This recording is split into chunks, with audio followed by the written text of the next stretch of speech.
반갑습니다. 제 이름은 메리앤이라고 합니다. 여러분 그 활 잘 쏘는 로빈 후드 아시지 않습니까? 그 로빈 후드 피앙세 이름이 메리앤이라고 저랑 똑같습니다. 그래서 그렇게 기억하시면 될 것 같습니다. 저는 세틀링인 코디네이터고요. 제가 하는 일은 오클랜드에 사시는 한국 분들과 알바니에 사시는 새로 오신 분들의 뉴질랜드에서 정착할 수 있게 정보와 연결하는 일이라든가 정보를 제공하는 일이라든가 아니면 스포츠가 필요하면 연결시켜드리는 그런 일을 하고 있습니다. 그래서 오늘 세미나를 하게 된 그런 백그라운드에 잠깐만 설명하게 되면요. 지난 작년 10월쯤에 세틀먼트 스포츠 노쇼에서 임플로이먼트 워크 스탠다드에 대한 세미나를 했었는데 그때 굉장히 많은 분들이 참석하셔서 반응이 너무너무 좋았고 이게 우리한테 꼭 필요한 정보다. 그런데 의외로 우리 한국 커뮤니티가 이런 노동과 관련된 법률이라든가 스탠다드에 대해서 좀 아직까지는 정보가 좀 부족한 상태라서 자 그러면 우리가 한번 한국 분들을 위해서 이런 세미나를 한번 해보면 어떨까라고 이제 한인회 회장님하고 의논을 해서 그러면은 오클랜드 한인이랑 그다음에 세틀링이 같이 한국 커뮤니티를 위해서 이런 워크숍을 한번 해보자 이렇게 해서 이제 오늘 준비하게 된 거고요. 그래서 오늘 세미나를 위해서 MBI에서 수잔 오셨고요. 그다음에 KT 오셨습니다. 그래서 이제 세미나를 시작하기 전에 몇 가지 간단한 기본적인 하우스 룰에 대해서 말씀드리겠습니다. 비상구는 일을 안 하셔도 되고요. Yeah, so it's explained that I'm Kate and Mrs. Sutton, and we are labour inspectors. Basically, our role is to make sure people or employers in New Zealand are complying with employment law, and we investigate employers most often and do a lot of more of the enforcement kind of side is where we're heading. And yeah, we're just really here today to educate you as much as possible around how to go about treating workers correctly, giving them all the basic and minimum entitlements that they must be provided with to be when you're employed in New Zealand. So unemployment 기본적인 베이직 룰에 대해서 기본적인 스탠다드가 뭔지 일단 워크포스 또 일 현장에서 어떻게 한국 분들에게 이런 스탠다드를 알려주고 그런 기본적인 정보를 알아보기 위해서 오늘 이 세미나를 하도록 하겠습니다. I think it's trying to also make it easier for you because if you start off correctly in the beginning, it makes it easier just to carry on. And if you start off with say really bad habits, they can grow and it can make it really difficult for you in the end. And that's where sometimes we have to step in. So it's easier to get it done right the first time, and you be able to your business will run really smoothly, and you won't have so many problems. You won't even probably get them from us. So that's a good result. Not so good if you start hearing from us.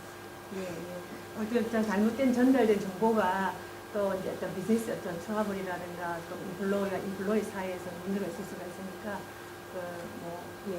잘 정보를 잘 전달해서 그다음 이분들이 또 필요하면 언제든지 점프해서 도와줄 수 있고 그렇게 하는 게 이분들이 도움이 같습니다. 그래서 so shall we start? Yes. If you do have any questions, feel free to ask them at the time or at the end is absolutely fine. So 질문 있으시면 Correct.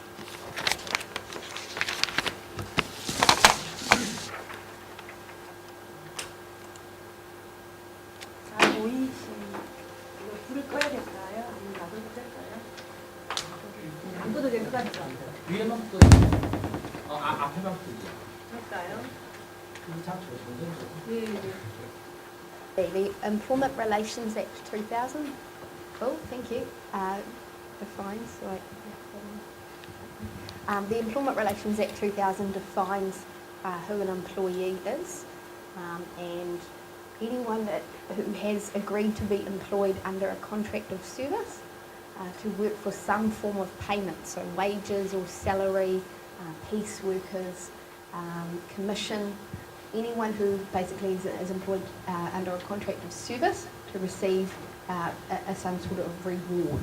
So it would include people such as home workers, people who have been offered and accepted a job, and this can be verbally, and also fixed term and seasonal employees, casual and part-time employees, and anyone on a probationary or trial period. 고용인이라고 해야 되지 않습니까? 누구를 인플로이를 정의할 것인가에 대한 설명을 해놓은 것 같습니다. 웨이지 받는 사람, 셀러리 받는 사람, 셀프 인플로이드 같아서 집에서 일하시는 분들뿐만 아니고 이런 심지어 이분 말씀하신 트라이얼, 90데이 트라이얼로 일하시는 분도 인플로이다. 90데이 트라이얼로 일하시는 분도 인플로이고 여기 적으신 것처럼 파트타임 하시는 분 또는 캐주얼 하시는 분 모두 인플로이다. 뉴질랜드 워커 스탠다드에서 인플로이가 누구누구를 얘기하는 건지에 대한 설명을 이렇게 하신 것 같습니다. There would be a common misconception that people who work casually or intermittently for an employer do not have the same basic rights and entitlements, but this is incorrect, and really all entitlements apply to anyone, no matter how short they've been employed for. And that includes like holiday pay, sick leave, Yeah, we'll go into and public holidays, so all that needs to be taken into account. So annual leave부터 해서 sick leave부터 해서 지금 이분들 이제 말씀하신 bereavement leave까지 employee worker standard에 대해서 알아보도록 하겠습니다. 그리고 또 그 employee와 employer 사이에 맺은 컨트랙이 뭐 여기 나와 있는 것처럼 캐주얼이든 파트타임이든 90데이 트라이얼이든 간에 모든 employment right는 똑같이 적용된다고 그렇게 하시면 되겠습니다. Okay, so one of the most important parts of having an employment relationship with an employee is the written employment agreement. So that's also known as a contract. 예, employment agreement 이제 중요성에 대해서 얘기하셨는데요. 근데 모두 아시다시피 employment agreement가 legally 꼭 필요한 contract 또 employment agreement 필요하다, 꼭 들어간다는 그런 말씀을 드렸습니다. Prior to 2000. 그래요. 그래요. 제가 좀 크게 얘기했어요. 좀 맑게 얘기하는 게 불편해서. 그래요. 예, 오케이, 이거. Prior to 2011, in July, there wasn't really a necessity for an employer to keep a signed copy of the employment agreement on their premises, but that has since changed. So it's been that way for quite a while now. Now, even if an employee doesn't sign the agreement, you would need to keep the intended copy on site. Yes, So, to show that you have at least offered the person the employment agreement and, attempted to get them to sign it and to agree to the terms of employment. employment agreement. So employment agreement에 모든 sign employer, employee는 반드시 키핑을 해야 되는 거고 또 법률에 대한 게 이제 2011년 7월 이후로부터 employment agreement는 꼭 있어야 되고 이 employment agreement는 여러분들이 쉽게도 웹사이트를 통해서 찾을 수 있으실 거고요. 예, 그래서 심지어는 어떤 분들이 이제 이분들 다시 말씀 안 했지만 employment agreement 뭐 버블리 하는 것도 그것도 이제 충분히 유효하다는 그런 느낌입니다. It is too that if you don't have employment agreements, you may be fined. We may penalise you for not having that because that is the law in New Zealand to have employment agreements. And that also again is from day one of employment. If you take someone on even casually and you don't know how long they may or may not be working for you, it doesn't matter. You still need to actually provide them with an employment agreement prior to employment commencing. Yeah.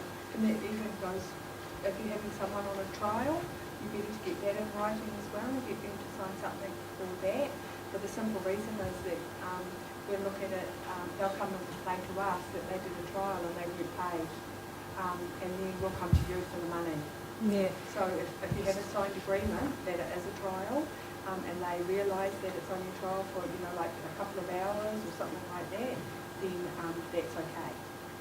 employment agreement에 대해 중요성에 대해서 말씀하시는데요. 90데이 트라이얼 기간이라 하더라도 employment agreement가 꼭 있어야 되는 거고 거기에 몇 시간을 일하든지 얼마를 일하든지 간에 반드시 기입을 하셔야 되고 또 그건 이제 유효하기 때문에 만약에 문제가 있으면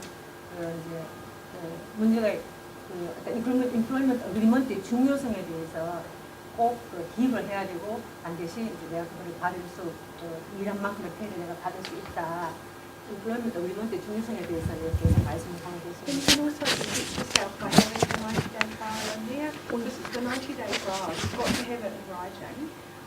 It means that if they don't work out, like even after 2 days, if they don't work out, then you can say, sorry, it's not working.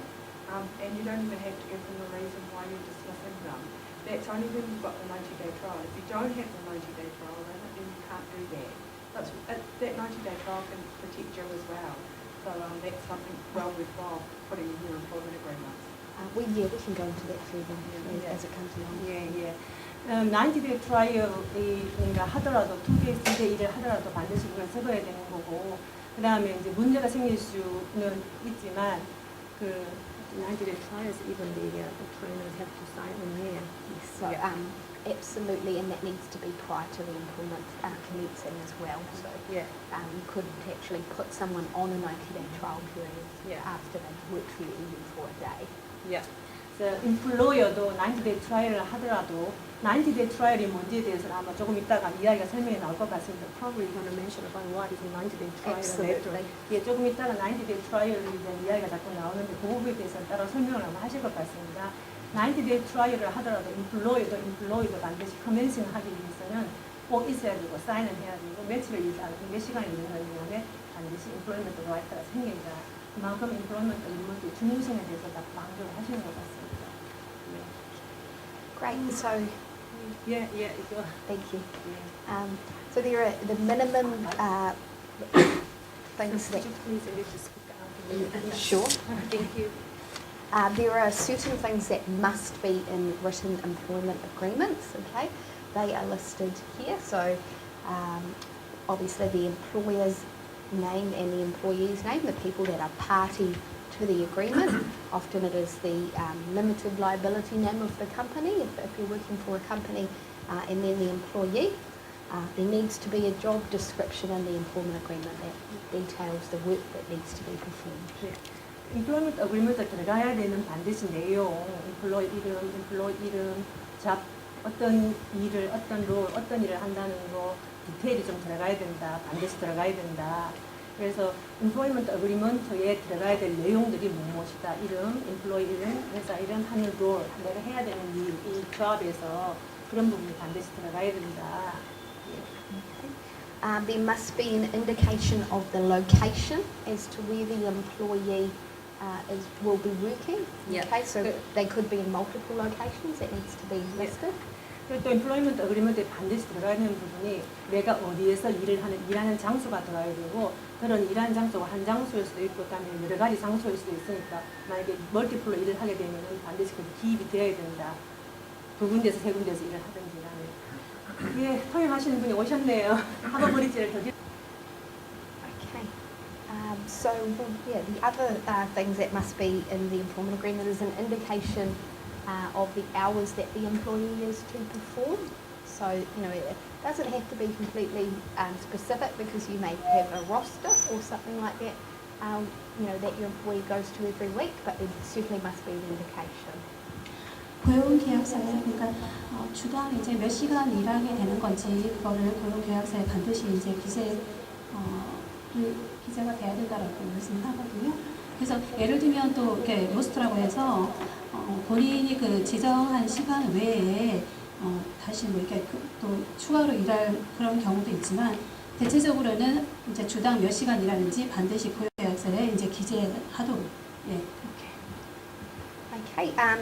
An indication as to what their salary or wage rate is. So, and also when they will be paid as well, like if it's weekly, fortnightly, etc. And you note down, obviously the amount or the hourly rate or that kind of thing. 그리고 고용계약서에 주당 그 시간당 얼마를 받는 건지 반드시 기재가 되어야 되는 거거든요. 그래서 그리고 또 이제 주급으로 이제 할 건지, 아니면 2주에 한 번씩 페이를 할 건지, 한 달에 한 번씩 페이를 하는 건지, 이거가 반드시 고용계약서에 기재가 돼야 되는 겁니다. Okay. That they must receive time and a half for the hours they actually work on a public holiday if they are required to work. 그래서 만약에 이제 그 고용인이 되시는 분께서 국경일 날 근무를 하시도록 그 요구를 받는다면 반드시 그러니까 본인이 받는 거에 1.5배, 150%의 레이트를 이제 받는 거. 그게 반드시 이제 법적으로 그게 정해져 있는 거예요. 150%. 예. The next thing is that it must contain a problem-solving procedure. So, for example, if an employee has an issue with something going on in the workplace, there needs to be a procedure in the employment agreement that outlines what they can do to resolve the issue, the steps they would take. 그리고 이제 고용계약서에 또 추가되어야 되는 거는 만약에 이제 노사 간에 어떤 분쟁이 일어났을 경우에 이것을 어떻게 해결할 건지 그 이제 절차를 어떤 과정을 거쳐서 문제를 해결할 건지가 반드시 고용계약서에 기재가 돼야 되는 겁니다. Okay. Involved with that as well would need to be the steps that the ministry offers to assist if the matter cannot be resolved between the parties. So that is talking about a personal grievance and mediation, etc. So that also needs to be included. 그리고 이제 개인적인 어떤 그 불만 사항이나 Personal grievance and then mediation process and services. mediation services. 개인적인 불만이나 어떤 이제 그 중재인을 거쳐서 이제 해결하는 이런 절차들이 만약에 그것이 이제 so that should be on the paper of the Yeah. So even a Some mention information. of what Yeah. mediation is, or their Okay. phone number, that's the contact center phone number, that kind of thing. 그러니까 중재인 만약에 이제 서비스를 거칠 경우에 어떠한 이제 뭐 중재인을 통해서 우리가 노사 그 분쟁을 해결할 것인지 이런 것도 반드시 뭐 예를 들면 연락처라든지 뭐 그런 거가 반드시 또 이제 고용 계약서에 기재가 돼야 되는 것도 확인하시고요. We have a website that has an employment agreement builder that you can go to that will help you with all of that as So, well, yeah. and all that we're going to be talking about. So the name of the website is Well, it's on the end of the It's on the we'll give but we that do at the have an end. employment agreement. We have a website which will have an employment agreement builder.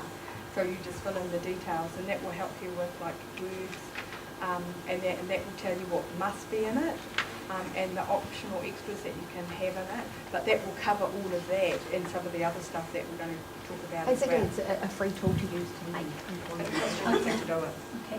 그래서 지금 이제 프레젠테이션 마지막에 그 웹사이트를 하나 소개를 해드릴 텐데요. 그 웹사이트에 이제 예를 들면 그 고용계약서에 반드시 어떠한 것들이 기재돼야 되고 이런 내용에 대해서 다시 한번 말씀을 드리겠다고 합니다. The other thing that actually needs to be an employment agreement that isn't listed here is that something that mentions what happens if the business is sold, sorry, or an employer needs to make a worker redundant. So what the employer's obligations are to the employee in that instance. 그러니까 만약에 이제 그 고용계약서에 또 한 기재가 돼야 되는 게 그 만약에 정리해고라고 하죠. 고용인이 이제 정리해고가 될 경우 또 이제 뭐 비즈니스가 예를 들어 문 닫거나 이런 경우에 어떻게 고용주가 고용인에게 이제 처우를 해줄 건지 이런 것도 내용이 반드시 이제 고용계약서에 들어가야 되는 내용 중 하나입니다.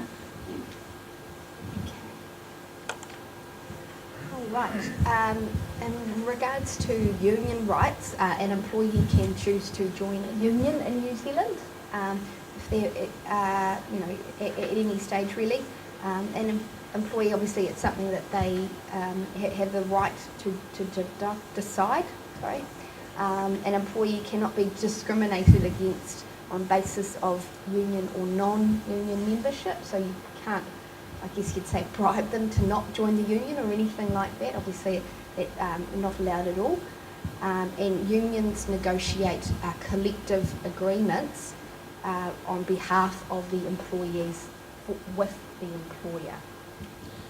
고용인이 되시는 분은 노동조합에 멤버로 들어가시는 거가 이제 사실은 본인의 그 여부에 따라 본인의 그 의사 여부에 따라서 노동조합에 가입을 할 수도 있고 하지 않을 수도 있는 거예요. 근데 고용주가 고용인이 노동조합에 뭐 가입을 해야 된다, 하지 말아야 된다라는 거를 절대 그 강압적으로 할 수가 없는 거고요. 그 다음에 노조에 이제 가입을 하시는 분은 이건 뭐 자기 선택 여지에 따라서 이제 하는 건데 노조에 이제 가입하시는 분은 그 나머지 고용인들을 대신해서 이제 어떤 단체 협약 같은 거를 대신해서 본인이 나머지 이제 그 전체 의견을 수렴해서 실제로 이제 대신 역할을 해줄 수가 있는 겁니다. 예. Okay, so the application of the Employment Relations Act and the Holidays Act, so those are the two pieces of legislation that most of our employment law comes from. Obviously, it applies to every employee, which we've reiterated a lot already, and employees during trial periods, which we've mentioned also, which must be specified in writing. 고용 관계 법령하고 그다음에 휴가법이 이제 아무래도 고용 그 계약서에서 가장 많이 다루는 분야 중에 하나인데요.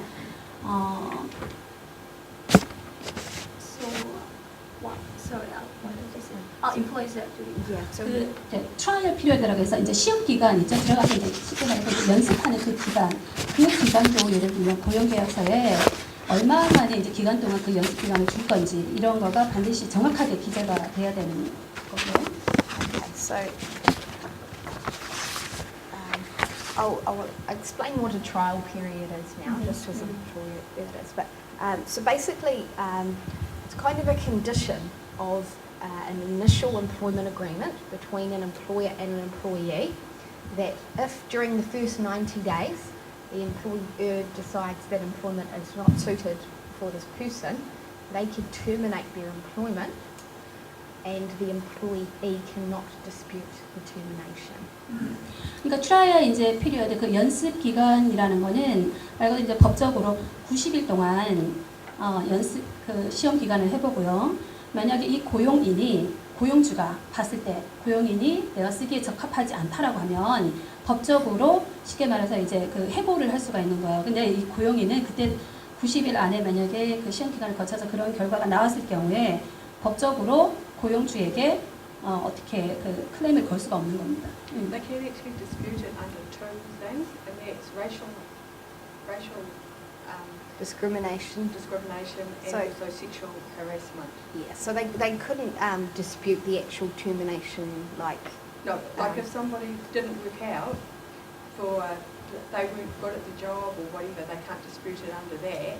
But the only two things that they could do it under would be sexual harassment and sexual Racial. racial Yeah. Okay. discrimination. That's the only thing. And that again would be probably quite hard to prove as well. 그러니까 이거를 이제 증명하기는 상당히 힘들지만 이제 90일 그 시험 기간을 통해서 이제 고용주가 고용인을 해고를 할 수 있다고 했잖아요. 그런데 이제 만약에 두 가지 경우는 예외가 있을 수 있어요. 그러니까 어떤 뭐 인종적인 이런 거에서 어떤 그런 뭐 차별이라든가 이런 거 내지는 성희롱에 관련된 이런 거 그 두 가지는 사실 그 예외일 수 있고요. 사실 이건 좀 이렇게 뭐 좀 프로브 하기는 좀 힘들다고 하지만 어쨌든 그 경우를 예외하고 나머지 어떤 뭐 예를 들면 실력 때문에 해고를 당한다라든가 이런 경우에는 고용인이 고용주를 대상으로 클레임할 수가 없어요. 네. Okay, there are a number of important conditions that must be met for a trial period to be valid. First of all, an employee must agree to it. So it's not something that automatically applies, it's something they are offered prior to the employment commencing, and that must be in writing in the employment agreement. 그리고 이제 시험 기간이라고 해서 무조건 이제 고용인이 고용 계약서 이런 거를 확인하지 않고 그냥 시작하는 게 아니라 시험 기간이지만 고용인이 일을 시작하기 전에 반드시 그 서면으로 된 이것이 반드시 이게 버발은 아니에요. 반드시 이제 in writing 서면으로 된 거를 읽고 서면을 확인하고 그 다음에 고용인도 반드시 여기에 동의를 하는 그러한 경우에 이것이 이제 법적으로 효력이 발생되는 겁니다. 예. Additionally, if it cannot apply to anyone who's ever worked for you before, it's only new employees. 오케이. 그리고 이거는 이제 해당되는 분들은 고용에는 이제 새로이 시작하는 분들. 그러니까 그 전에 뭐 내가 고용했던 사람 다시 그런 경우에는 이게 해당되지 않습니다. 그래서 반드시 이제 새 고용인 새로 이제 일을 시작하는 사람만 해당 사항이 있습니다. And even if someone works for you for a day and you then decide you want to put them on a 90-day trial period, you simply can't do that because the employment has already started and they've already been working for you. Okay, so just a one day. So I'm gonna try the one day. Yeah. The trial can be up to 90 days. Yeah. You can do it 10 days, you can do it 5 days, but it's got to be in an employment agreement and it's got to be signed. If it's not signed, it's not valid. Okay. So that means the 90-day trial is, you can't use that. So it doesn't have to be like 90 days. No. No, it could be Okay. up to 90 days. 아, 오케이. 그러니까 이건 이제 시험 기간은 최대한 90일까지가 이제 가능한 거고요. 서로 이제 합의하에 고용주와 고용인의 동의하에 이게 10일이 될 수도 있고 7일이 될 수도 있고 뭐 그거는 기간을 이제 정하기 나름이라고 합니다. 네. Now, if you do decide to terminate the employee during the 90-day trial period, you would still need to give them notice of termination of employment. So how long before? There is no specified notice period. There could be something in the employment agreement that you've agreed on. 아, 오케이. Yeah. 그리고 이제 90일 그 시험 기간 동안에 이제 고용주가 고용인을 해고할 경우 이것도 반드시 미리 노티스를 줘야 되는데요. 기간을 법적으로 따로 정해놓지는 않았지만 고용 계약서를 쓸 때 그때 이제 적어도 이제 해고 당하기 전에 며칠 안에는 나한테 뭐 노티스를 주십시오라는 게 그 고용 계약서에 이제 반드시 기재되어 있는 것을 확인해. Wages Protection Act. And basically, the Wages Protection Act outlines how an employee is to be paid, and also stipulates some things that employers cannot do. They cannot put conditions on how people spend their money and that sort of thing. 지금 이제 그 임금 그 보호에 대해서 지금 임금 so what did you say? I usually write it down. No. So before the employer can't really control like how the employees spend So, money. What did you say so an before? employer is not able to control at how an employee spends their money. Yeah, what did you say before? Before. Just that the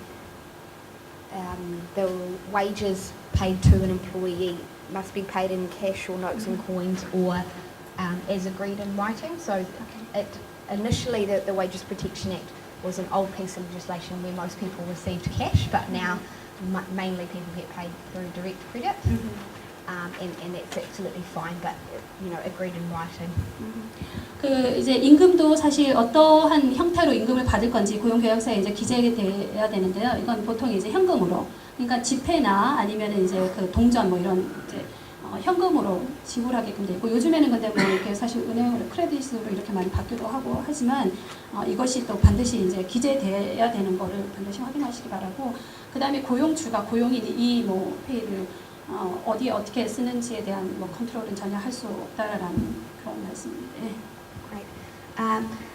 In regards to the employer controlling the way an employee spends their wages, an issue that we have in New Zealand around that is something called a premium, and that is where an employee pays a sum of money to their employer. This could be through their wages every week or something like that to secure employment, and that is very illegal, and that is something that we're dealing with at the moment a lot. So that is obviously something that it's a big issue, but it's certainly something that you could be very prosecuted for in the future. Employee actually provides the money for employer. Yes, to secure employment. 가끔 어떤 회사에서는 고용인이 고용주에게 일정 금액을 다시 뭐 이렇게 그 환금해야 되는 그런 경우가 있대요. 근데 이게 사실 법적으로는 절대적으로 금지가 돼 있다고 합니다. 그래서 여기 그거에 대해서 지금 철저하게 이제 뭐 계속 지금 지켜보고 있는 중이라고 얘기를 하는데요. 가끔 이제 고용주가 예를 들면 뭐 이 잡을, 그러니까 이제 뭐 직책을 뭐 어떻게 잘 유지하기 위해서 일정 금액을 다시 나에게 뭐 주라 이렇게 만약에 요구를 받는다면 그것은 불법이라는 것을 알고 계십시오. 예. Okay. And deductions from an employee's wages, say for example you wanted to deduct $10 or something from someone's pay because the till was out or something like that, can only be made with the written consent of the employee. So that could either be in the employment agreement Okay. or, somewhere else signed by the employee. 네. 만약에 이제 이 고용인이 예를 들면 뭐 금고가 비었다 뭐 이렇게 해서 뭐 10불을 이제 뭐 다시 어떻게 좀 빌려달라 뭐 이렇게 다시 이제 고용주 금고에 뭐 다시 채워놔라 뭐 이런 경우인데 예를 들면 그것도 다시 당연히 서면으로 그것이 이제 정확하게 기재가 돼야 된다라고 얘기를 하거든요. 사실 그런 경우는 없을 것 같은데. There is a few deductions that can be made that are lawful, and that's obviously tax from the IRD and any child support and court fines. So, you just don't need to get the permission They don't from get- the employee to do that. Okay. Yeah. 그래서 쉽게 말해서 이제 공제라고 법적인 이제 세금 공제라고 할지라도 어떤 이제 세금 내는 거나 아니면은 뭐 자녀 양육에 대한 거, 그다음에 이제 뭐 어떤 뭐 법원 어떤 벌금 무능 이런 거 정도지만 그것도 또한 반드시 서면으로 기재가 다 돼 있는지 확인하시기 바랍니다. Where the deduction pools can be really good, it's like if you have an employee and you give them an apron or a t-shirt that they need to return at the end of their employment, you can put a deduction clause that if they don't return them, then you can deduct $80 or whatever how much they cost. So that way you can recoup your cost. But again, if you don't have that deduction clause in your employment agreement, you can't do it. So that's a really good one to cover yourself. 그러니까 어떤 회사에는 예를 들면 뭐 이제 회사 티셔츠나 뭐 회사 어떤 뭐 로고가 찍힌 어떤 그런 걸 이제 주면서 예를 들면 뭐 이게 80불인데 뭐 당신이 이제 회사를 떠날 경우에 이것을 다시 주면은 환불을 해주겠다라는 이런 경우가 있잖아요. 근데 그것도 반드시 고용 계약서에 미리 기재가 돼 있는지, 예를 들면 내가 80불을 지불하면 내가 이제 퇴사를 할 경우에 다시 이거를 환불을 받는다라는 이런 정확한 이제 그 조항이 기재가 돼 있는지 확인하시기 바랍니다. Okay, so the minimum wage. Yeah, absolutely. 그 타임랩 코드를 한다는 가정하에 네. 이제 고용주가 고용인에게 평소에 페이를 이제 은행으로 넣어주다가 고용인이 어느 한 주에 이번에는 캐시가 필요해서 캐시로 받았으면 좋겠다 그랬는데 추후에 난 받은 적이 없다. 이제 고용인이 이럴 경우에는 어떤 그 타임랩 코드만 하면은 그걸 프로텍트 할 수 있는지. 그래서 평소에는 지금 고용주 은행- 입장이신 거죠. 예. So he's in place of institution employer for himself, and then like usually he recorded all our the work hour like that time recorded. He's got time recorded. And he usually pay for the employee through their personal bank account, and then one day he was asked to pay just in cash as it required. And then later on, the employee said that he doesn't get paid. So how can he prove? Often if somebody is paid in cash, etc., what an employer can do is just get them to sign to say that they've accepted the money, because that stops any sort of disagreement around whether or not that was received. There isn't a legal requirement to sign for the money, but certainly, it's a good way to cover yourself. 그러니까 지금 질문하신 분은 지금 뒤에 계신 분들 들으셨는지 모르겠지만 지금 고용주의 입장에서 고용인에게 항상 그 뱅크 어카운트로 이제 임금을 지불을 하다가 고용인이 캐시로 좀 주세요 해서 캐시로 했는데 나중에 이제 받은 적이 없다라고 한 경우가 있었나 봐요. 근데 지금 답은 법적으로 사실 이거가 뭐 서면으로 줄 때 반드시 캐시 얼마를 줬으니까 받았다라는 서면을 받아라는 게 법적으로 이제 제시되어 있지는 않지만 그래도 캐시를 줄 경우에 내가 몇 월 며칠 뭐 얼마를 줬다라는 거를 받았다, 그 고용인으로부터 받았다라는 것을 반드시 사인을 받아 놓으시길 바랍니다. 그 타임랩 코드 하는 거 옆에다가 사인을 받아놔도 되는 건가요? So is it okay to get that signature sign just next to what? Yeah, wages, that's commonly where it is. 예, Yes. 그 괜찮대요. 보통 이제 그렇게 한답니다. 예. It's like it's lawful. There's a law that you need to keep wage and time records, and the wage and time records are obviously the hours they work and how much they get paid. There's a lot of people ask for pay slips. Pay slips you don't actually have to supply them. Employers supply them because then it gives the employee something in their hand to show. But But to get around that, then they just do what you said about signing next to their name when you pay them. 그러니까 이제 그 타임 레코드 저기 하는 거가 보통 이제 그렇게 하는데 뭐 언제 뭐 또 얼마를 뭐 지불했다 또 뭐 레이트 같은 이런 거 다 기록이 돼 있잖아요.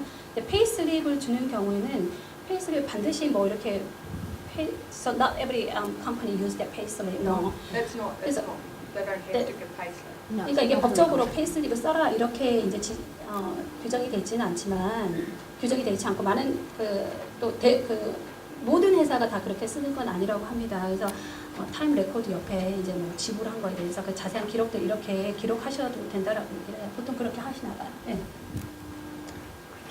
Great. So yeah, the minimum wage is obviously the minimum amount that you can pay somebody if they're working for you as an employee. Generally, it goes up every year on the 1st of April. So you want to listen out in the news in March to see if the government has made an announcement as to whether or not it will go up. So it's currently $13.75.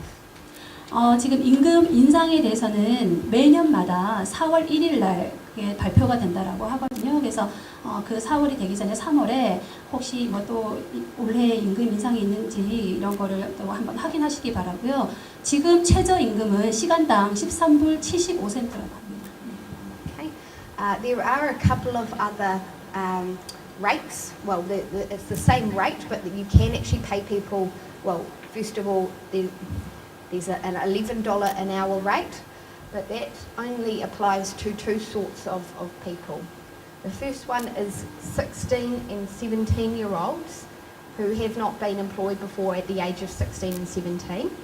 And you can pay them a starting out wage for 6 months, for the first 6 months of their employment, so long as they're not managing anyone.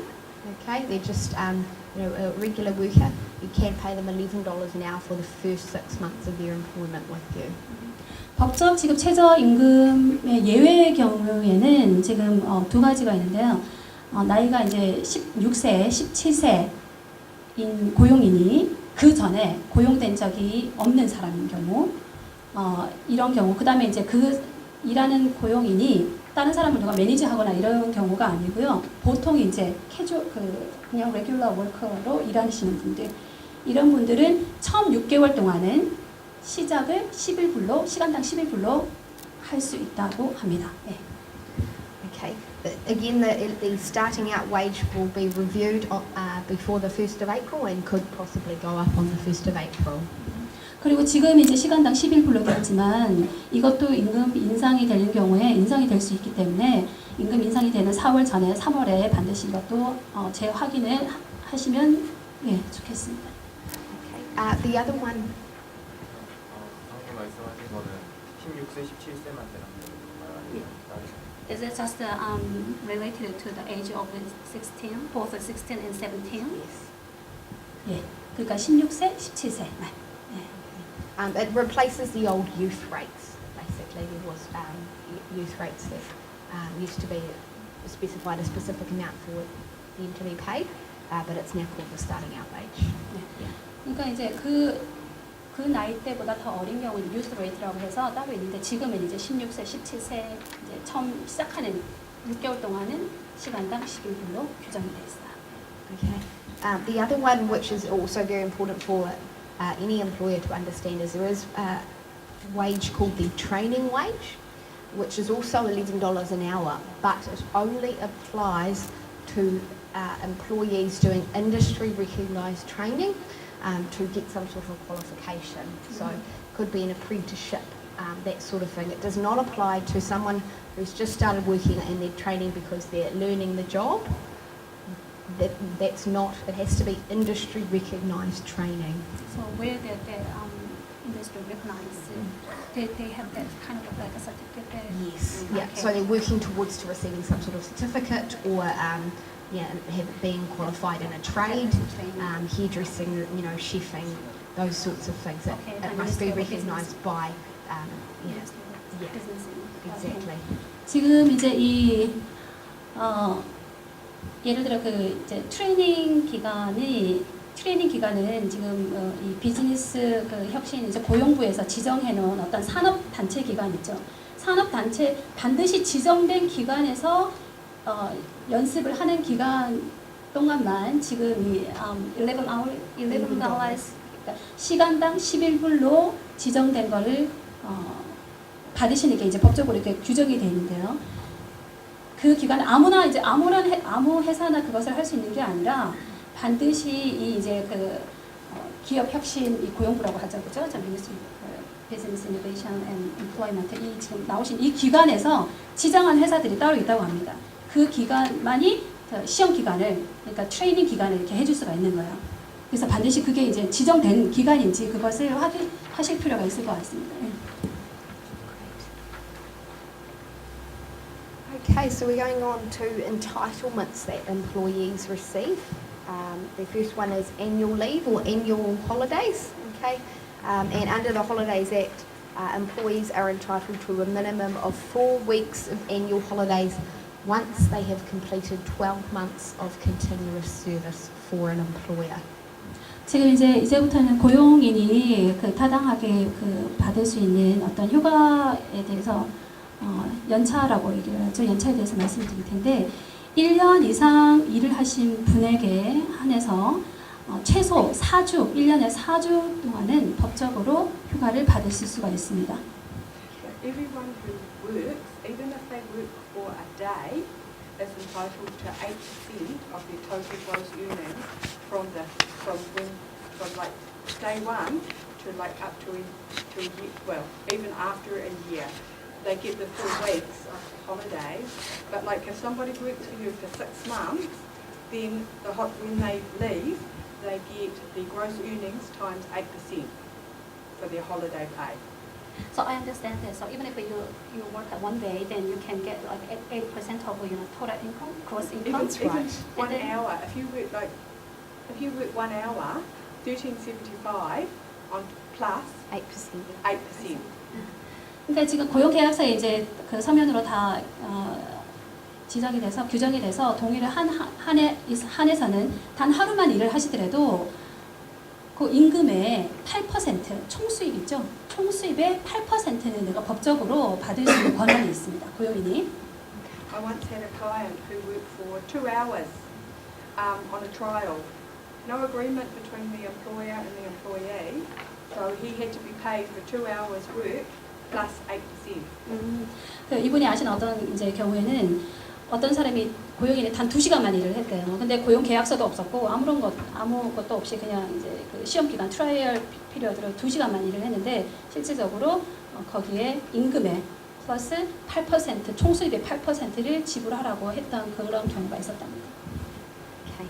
Now, when an employee goes to take some annual holidays, so they say, I've worked here for a year now and I want to take a holiday and go down to the South Island. First of all, the amount of leave it takes and the date that it's taken is by agreement between you and your employee. So they'll come to you maybe in writing or they'll just ask you verbally, look, I want to take such and such. And you are not able as an employer to unreasonably withhold consent to take leave.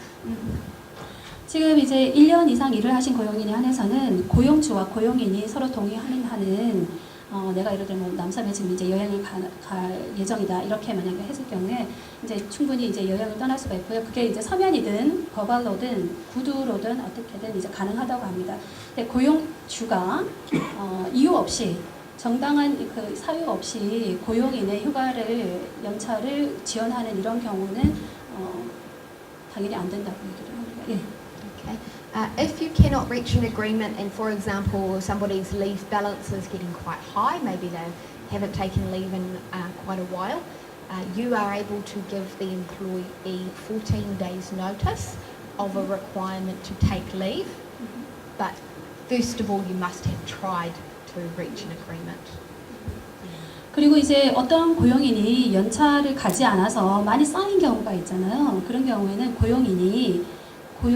고용주가 고용인에게 14일 전에 노티스를 주면서 사실 연차를 쓰도록 이제 권유를 할 수가 있고요. So after that, the employer actually asks the employer to use that, and then Yeah, so they need to obviously first of all try and make it a time that is suitable that they both agree on. But if they can't, an employee employer can actually say to them, look, you need to take this leave, I'm giving you 14 days notice.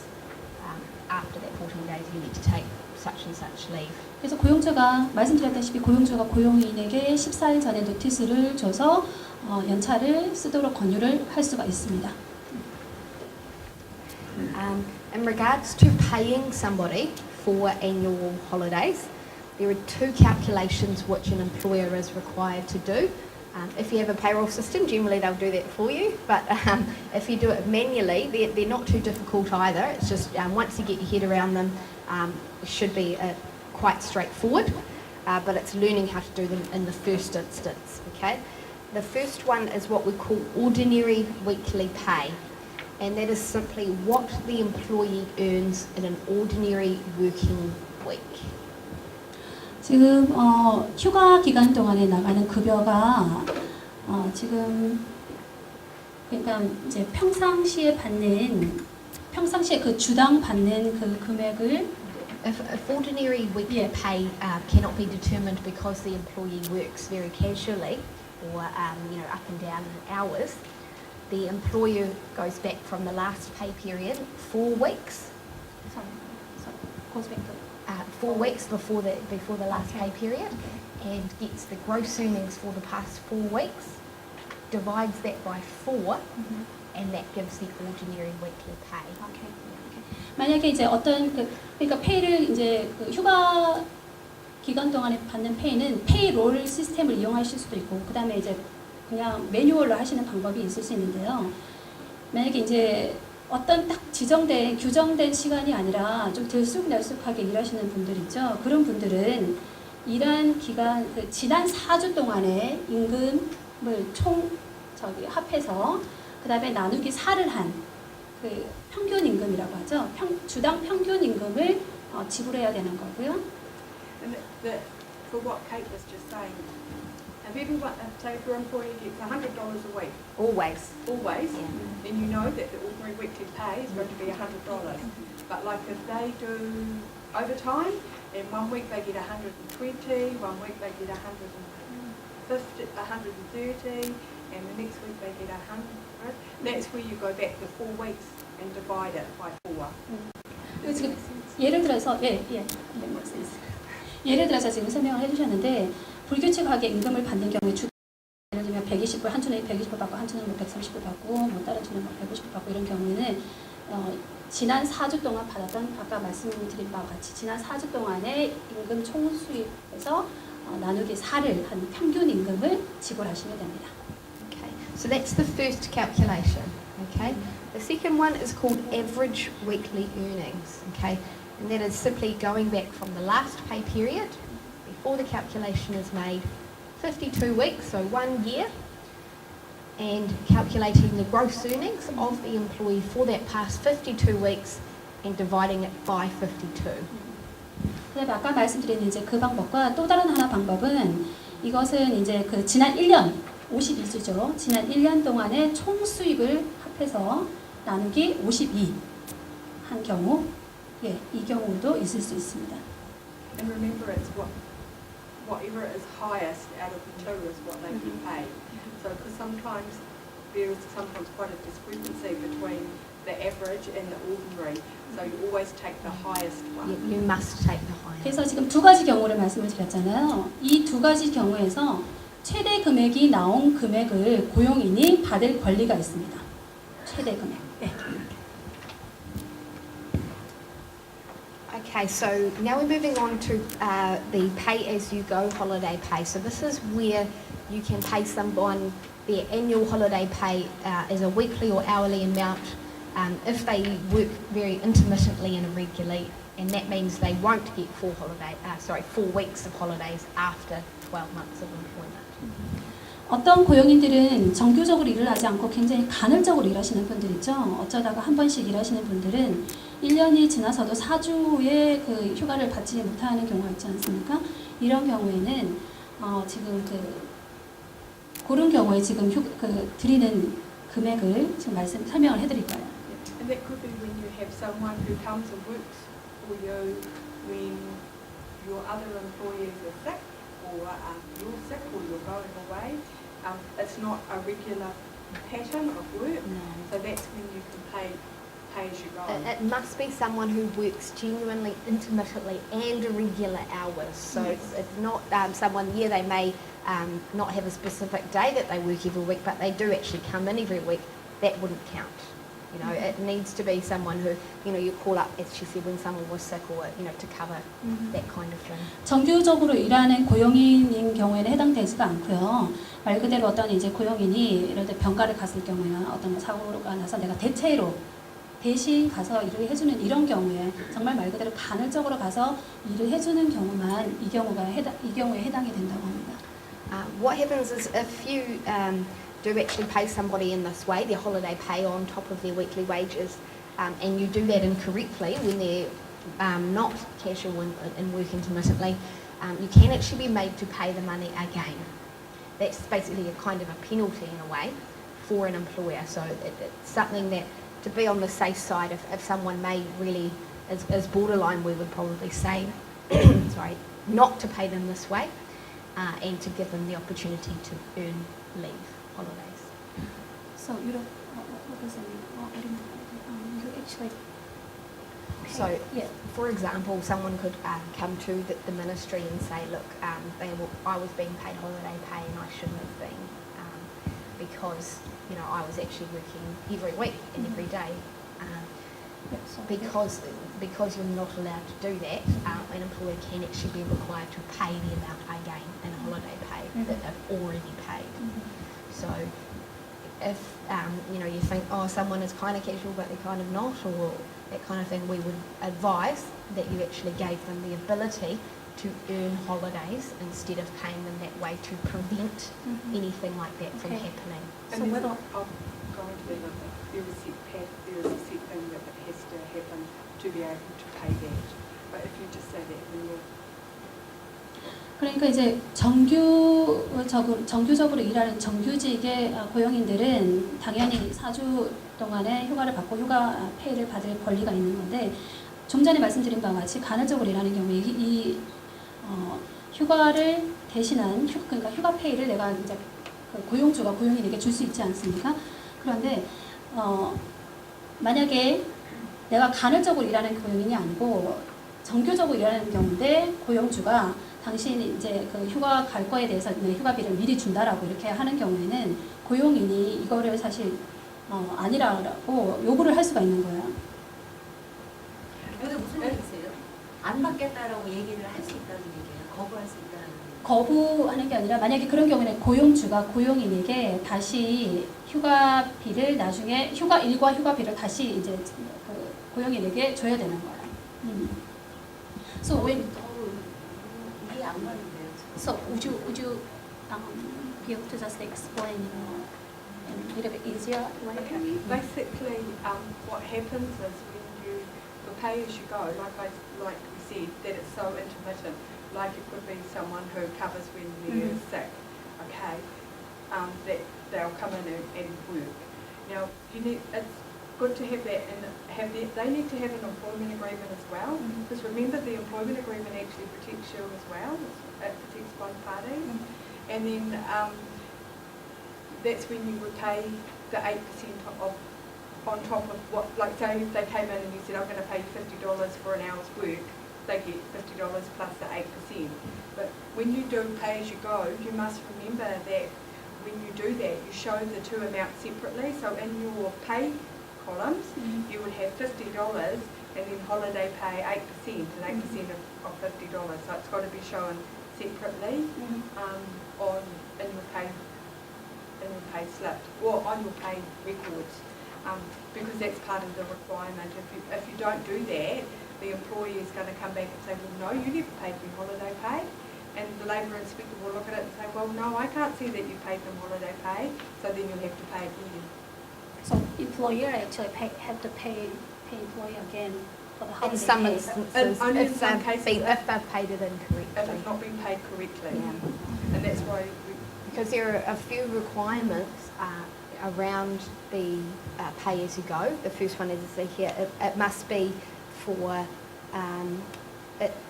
someone who works irregularly or someone who's employed for less than 12 months. So if you know that someone is only going to be working for you for 3 months, you can also pay them in this way for the holiday pay. But it must be in writing in the employment agreement to state that they're receiving the 8% wages, and it must be a separate identifiable component of their pay, like pay slip or their wage and time record. 지금 그가 간헐적으로 일을 하는 고용인의 경우에 본인이 받는 예를 들면 시간당 이제 50불을 받는다. 그러면 이제 시간당 50불을 금액을 이제 50불을 받았다 그러면은 50불 받는 이제 임금에 제시된 거와 그다음에 그 8%의 토탈 임금 있죠.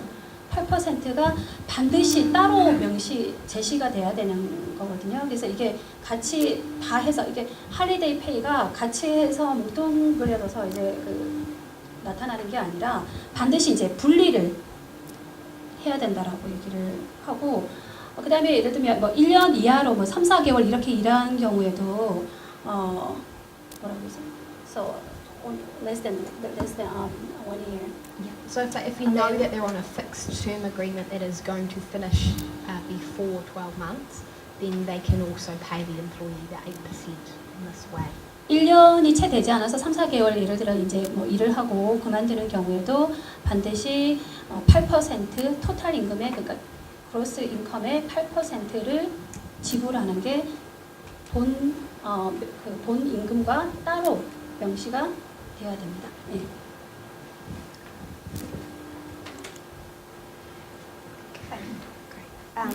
So public holidays, very important as well. We've had quite a few in the past month or two. 11 public holidays that fall in the calendar year. Okay, employees are entitled to a paid day off on a public holiday if it would fall on a day that they would normally be at work. So, for example, a simple way, if someone always works Monday like me, or I work Monday to Friday, last Thursday was Waitangi Day. So, because that was an otherwise working day for me, I received payment at my normal rate day for a day off. 지금 국경일은 1년에 11일 국경일이 있는데요. 고용인은 이 국경일날 쉴 권한이 있습니다. 그리고 예를 들어 월요일에서 금요일날 일하시는 분들 있죠. 그런데 이 이제 국경일이 만약에 본인이 일하는 날 겹쳐진 경우에 당연히 쉴 수가 있고 그날도 임금을 제공받습니다. If you are unsure as an employer if the person is entitled to the day, what you need to do is have a look and actually think, but for the public holiday falling on this particular day, would this employee have worked? Okay, so you could take into account their rosters or previous work patterns, anything in their employment agreement, and any other factors, but really looking at but for if the holiday hadn't had fallen on this particular day, would have I expected this person to be at work? 그러니까 이제 고용인의 입장에서는 내가 쭉 일해온 이제 그 일한 경력을 쭉 봐서 이 국경일 날 내가 원래 일하는 날이 맞다라고 했을 경우에 원래 이게 만약에 국경일이 아니라면 이 고용인이 원래는 일하는 날이에요. 근데 국경일이면 당연히 그 고용인은 쉴 수가 있고 거기에 대한 페이도 당연히 받을 권리가 있습니다. 이름은 메리언이라고 합니다. 여러분 그 화일자의 손을 로빈 후드 아시지 않습니까? 그 로빈 후드 피앙세 이름이 메리언이라고 저랑 똑같습니다. 그래서 그렇게 기억하시면 될 것 같습니다. 저는 세트닝인 코디네이터고요. 제가 하는 일은 오클랜드에 사시는 한국 분들과 Alternative holiday, and that's another paid day off to take at a later date. That's if they work on the public holiday. So only if they work on the public holiday. 그래서 고용인이 국경일 날 근무를 하는 경우에는 반드시 보수가 평상시에 받는 임금의 150%입니다. 1.5배를 받아야 되고요.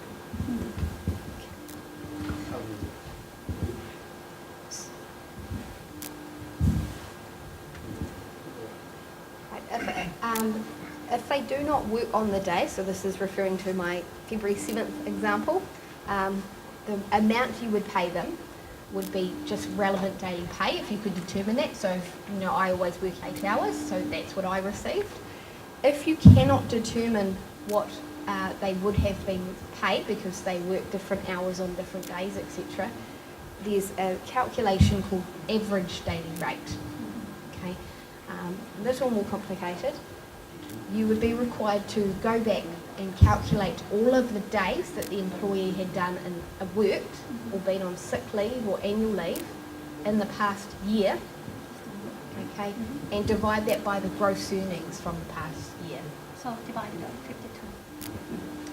그리고 이제 어떤 고용인이 국경일날에 이제 그 휴가 국경일날 그 이제 일을 안 하고 임금을 받잖아요. 그런데 정규적으로 일하시는 분들은 내가 통상 얼마를 받는다라는 게 정해져 있기 때문에 상관없어요. 근데 불규칙적으로 일하시는 분들이 있죠. 뭐 어떤 날은 4시간 일했다, 어떤 날은 8시간 일했다. 이렇게 불규칙적으로 만약에 일을 하시는 분들은 지난 1년 52주 동안에 받은 총 수입을 더해서 나누기 52를 한 거가 이제 average day rate라고 해서 is that correct? Average daily rate. 예, average daily rate라고 해서 그 금액을 얘기를 하는 거예요. 지난 52주를 총 52주 동안의 총 수입 나누기 52. 예. 바로 그 금액이 이제 휴가 그 국경일날 대신해서 받는 금액이 되겠습니다. 아까 얼터리브에서 얘기를 한 것 같은데, 네. 그러니까 국경일에 얘기를 했어요. 보고 싶은 분이 없고, 그럼 얼터리브로 받으시다는 그 경우 150% 받고 또 얼터리브를 또 받을 수 있다는 거예요? 아니면 그렇게 150% 받으면 얼터리브를 못 받는 거예요? 두 번째 거, 두 번째 거. 루에 대해서.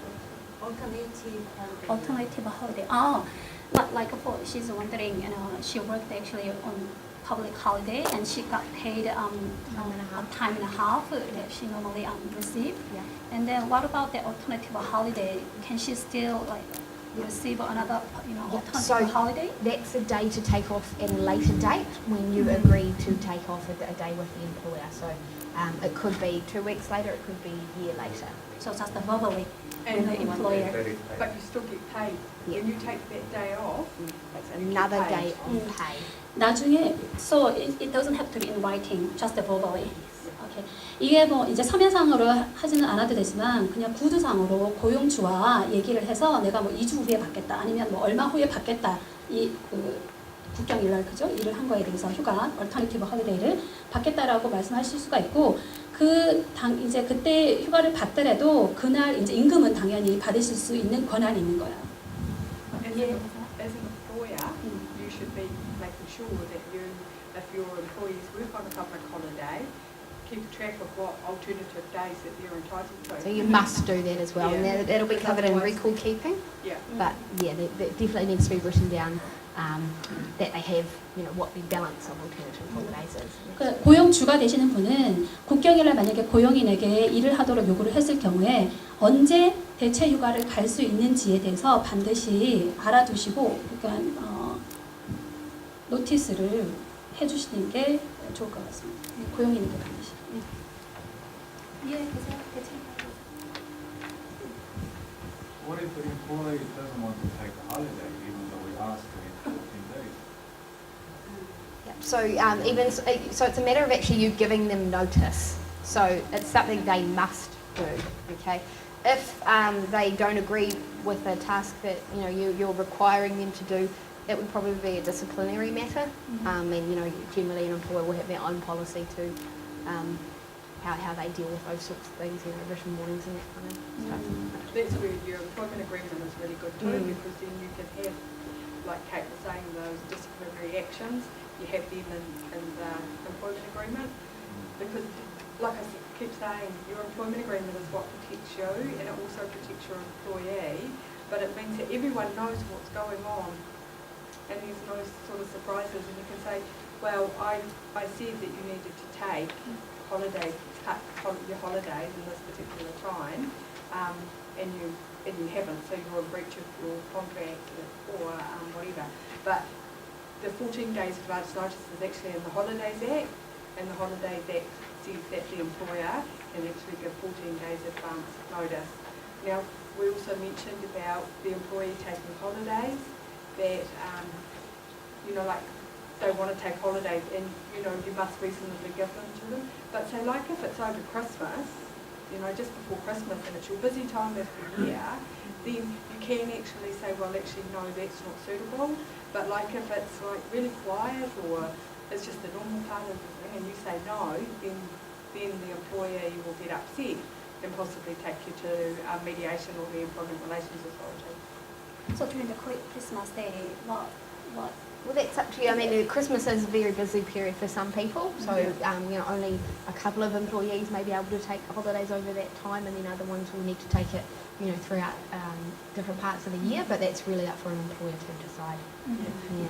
So obviously, if they need someone to cover, it's really busy, got people on holiday, you can't have all your employees on holiday at once. 이해하셨죠? 예. 지금 질문하신 내용이 고용주가 고용인에게 그 대체 휴가를 쓰라고 했음에도 불구하고 만약에 노라고 했을 경우에 어떻게 하느냐 그렇게 이제 질문을 해주셨는데, 이런 경우에는 고용주가 반드시 고용인에게 서면으로 당신은 이렇게 이날 이렇게 해서 이 휴가를 써야 하기 때문에 휴가를 가십시오라든가 이렇게 이제 인플로이에게 반드시 노티스를 하도록 권유를 해드리고 있습니다. 예. What if they still insist on not going on alternative, not use The alternative holiday? I mean, I guess as I say, it's a disciplinary matter which we don't have jurisdiction over, unfortunately. I mean, we wouldn't be able to advise how you would deal with the employee who wouldn't do what they were asked to do.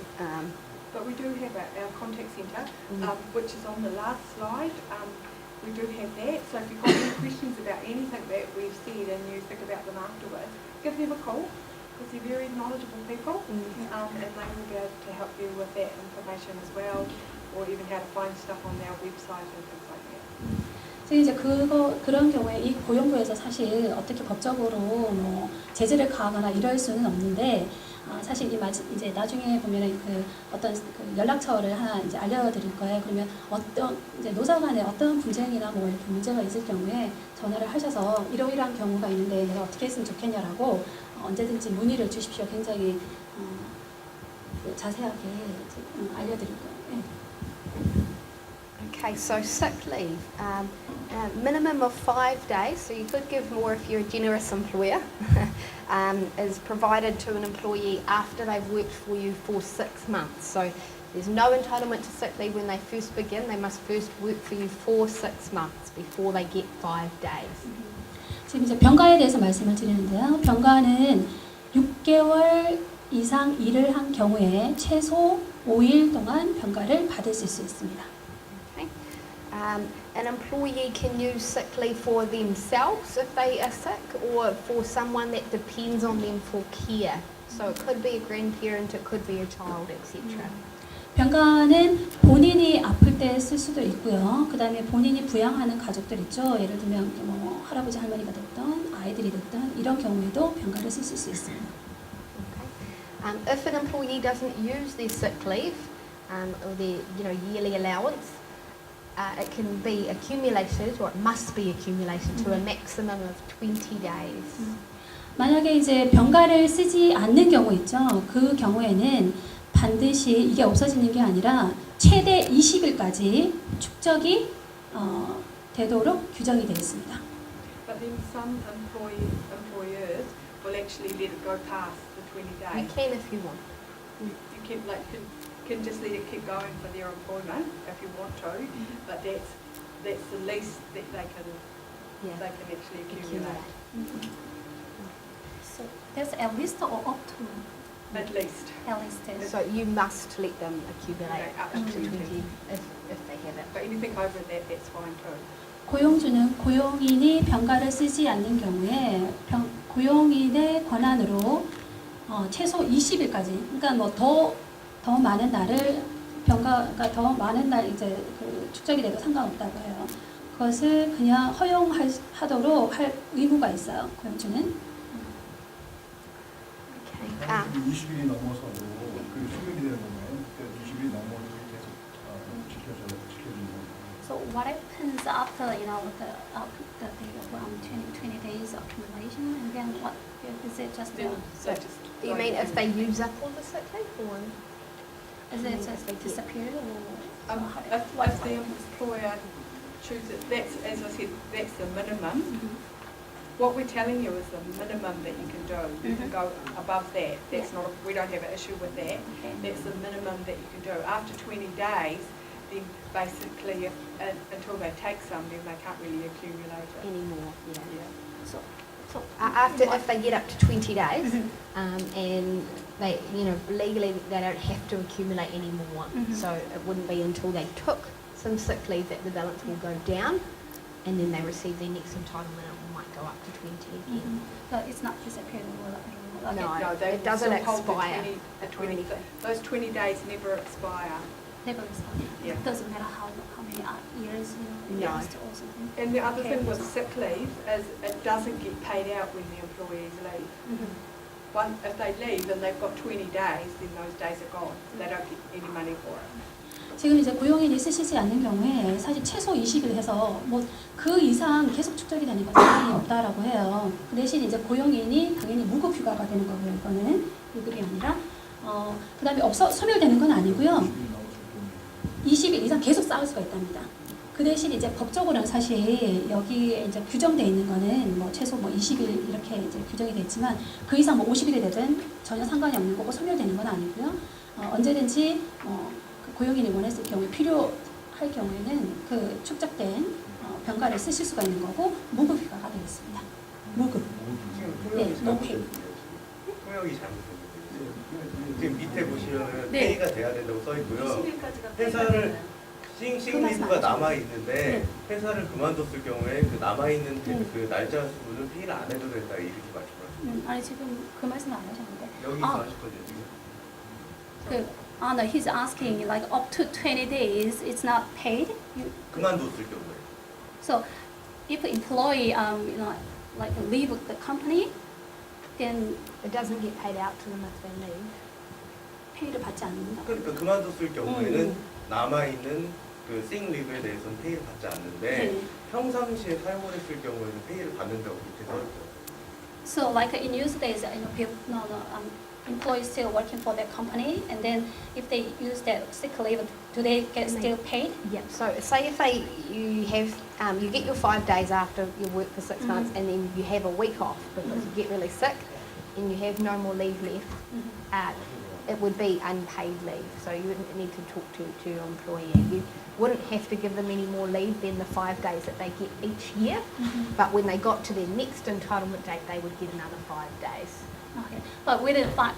So like if they had 20 days Yeah. and they got sick and they took 5 days off, then they've got 15 days left. And sick leave is only there for when either they're sick or their spouse or dependents are sick. So it's just, they're not paid out when they leave, it's just a little extra. So 5 days a year, as long as you work for that company for more than 6 months, then Yeah.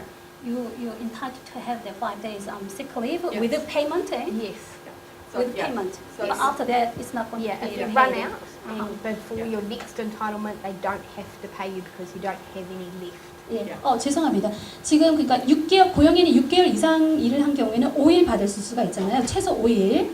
이 5일 동안은 페이가 당연히 되는 거고요. 페이가 되는 거고 만약에 내가 필요해서 5일 이상을 썼다. 일주일을 못 썼다 이러면은 그 나머지 이틀에 대해서는 무급휴가가 되는 거예요. 그래서 나나 아니면 내가 부양하고 있는 부양 가족. 예를 들어서 20일 이상 킵이 됐는데 네. 그걸 나중에 썼을 때 그것도 다 페이를 받을 수 그렇죠. 있는 만약에 법적으로 내가 쓰지 않은 5일 이거가 축적이 됐을 경우에는 페이가 되는 거예요. 그런 경우에도 내가 이제 그 애니멀 립을 사용을 하다가 휴가가 더 필요해서 숙제했는데 수익 리브가 이제 한 20일 있어요. 그것도 같이 사용할 수가 있을까요? 연장을 해서. Is it possible when he, for instance, have like about sick leave about 20 days, and then he's going on holiday, like annual leave, and he needs more of the holiday, he needs to extend. Can he use the sick leave as a holiday? No. No. But if he runs out of sick leave, then he could agree with the employer to actually use some of his annual leave. So you can do it that way? As sick leave, but you can't use sick leave as annual leave. Yeah. 그러니까 지금 이제 어떻게 고용주와 말씀하시느냐에 따라서 이게 좀 이제 달라지는 문제이긴 한데, 만약에 내가 이제 그 연차를 가면서 연차가 조금 더 필요해서 하는 경우에 남은 병가를 연차로 쓸 수는 없고요, 법적으로. 그 대신 이제 다른 연차를 더 이제 차용해서 연차를 쓰실 수가 있어요. 그럼 sick leave가 지금 5days라 그랬잖아. 그러면 저게 미니멈이니까 그러면 회사마다 서로가 다르잖아. Is that the 5 days of the sick leave after you work for 6 months? Is that actually legally binded to, or is it depends on the company? No, every employee, even if they only work 2 days a week, if they've worked for you for 6 months, they must get 5 days. So all companies are same. That's right. 예, 뭐 어떤 회사든지 1 year에 5days가 sick leave가 가능해요. 6개월 이상 일을 할 수 있어요. But if you 6개월. 5 days is the minimum. If you Yeah. want to, you can give 10. You can give 20 days. You can give 6 or 7. But you cannot give them anything less than 5 days a year. It's not prorated. She can use up to as she wants, but then it's not going to be paid apart from the 5 days. Yeah. Like if it's in the employment agreement that it's 10 days, like because we have 10 days a year, so Okay. it means that we will get 10 days of paid sick leave. Whereas, but that's up to you. But the minimum requirement that the law says is that you have to have 5 days. Anything over and above that, that's fine. You can give that. Yeah. But the minimum requirements is basically what we're telling you now. Anything over that, we're not going to worry you about. 지금 이제 모든 회사가 동일하게 최소 5일의 그 병가를 주게 돼 있습니다. 근데 지금 이분들이 일하시는 회사도 사실은 10일 동안의 병가를 받는다라고 해요. 그거는 미리 이제 고용계약서 쓸 때 고용주와 합의하에 동의하에 뭐 그게 10일이 될 수도 있고, 그거는 뭐 이제 회사마다 틀려지는 거죠. 그렇지만 최소 5일은 6개월 이상 일했을 경우에 최소 5일은 받을 수 있다라는 거. 내가 일주일에 이틀을 일하던, 아까 말씀하신 대로 이틀을 일하던 5일을 일하던 상관없습니다. So it doesn't matter how many hours you work actually. No. No. 그러니까 몇 시간 일하는지는 전혀 상관없어요. 예. 시크릿을 떠날 때 의사 진단서나 질병 증명서를 고용주가 제출을 요구를 했을 적에 여기 보니까 증빙에 들어가는 그 비용을 고용주가 부담을 해야 된다는데, 아니 어느 선까지 부담을 해야 되고 얼마만큼 그 미임은 있는지 맥시멈이 있는지 그 규정에 대한 그걸 질문합니다. According to some findings that he had found, they say that employer actually required to when employer required to submit a medical report for the Medical certificate? medical certificate, then because the recordings he has found that says that actually employer has to pay for that medical certificate. So in what extent employer has to pay, or how much it covers actually. If the employer thinks that the employee is taking a sick leave to go to the races or something like Not that, actually sick. but not actually sick, they can actually request the employee to get a medical certificate. In which case, then the employer pays for them to go to the doctor to get the medical certificate to say that they were sick. Now that's only on the first or second day. Yeah. So if someone rings up sick to work on first day, Monday, and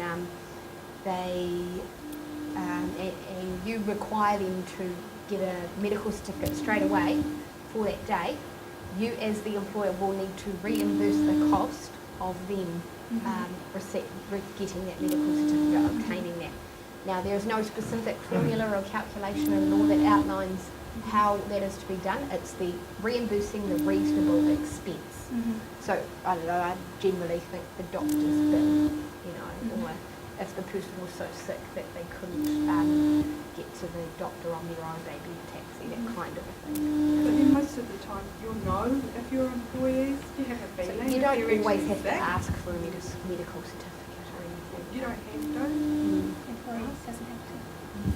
그래서 예를 들어 이제 고용인이 만약에 어느 날 전화가 와서 내가 너무 아파서 이제 일을 나갈 수가 없다라고 했을 때 고용주가 고용인에게 그 의사 진단서를 떼오라고 얘기를 할 수가 있는데요. 이때는 고용주가 그 이제 페이를 하도록 되어 있습니다. 그렇지만 법적으로 규정에 뭐 어떠한 양식으로 예를 들면 얼마를 뭐 이렇게 지불해야 된다 이렇게 규정되어 있지는 않지만 그냥 정당한 뭐 의사 치료비 정도 그 이제 그 방문하면 우리가 이제 그 치료비 내지 않습니까? 그 비용 그 정도 이제 선에서 뭐 이렇게 적당한 선에서 이제 그 서로 합의를 보도록 돼 있지 이게 뭐 규정상 뭐 어느 정도까지 페이를 해야 된다 이렇게 규정되어 있지는 않는다고 얘기해요. 네.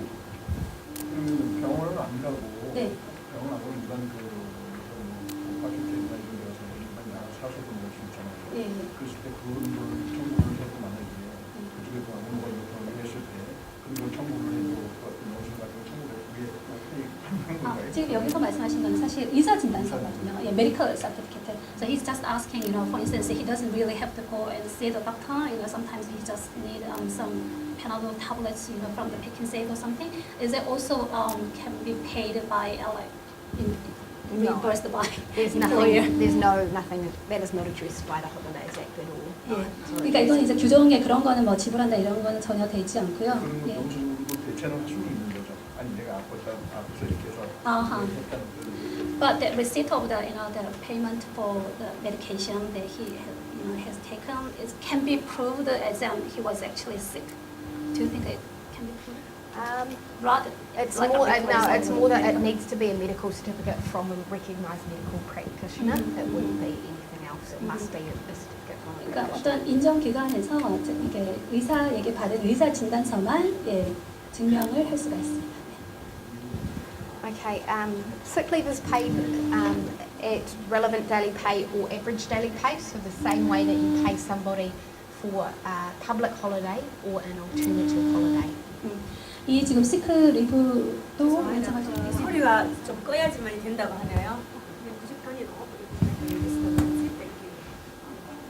예, 그 말씀 좀 다시 해야 된답니다. 예. 지금 예. 예, 마이크 시스템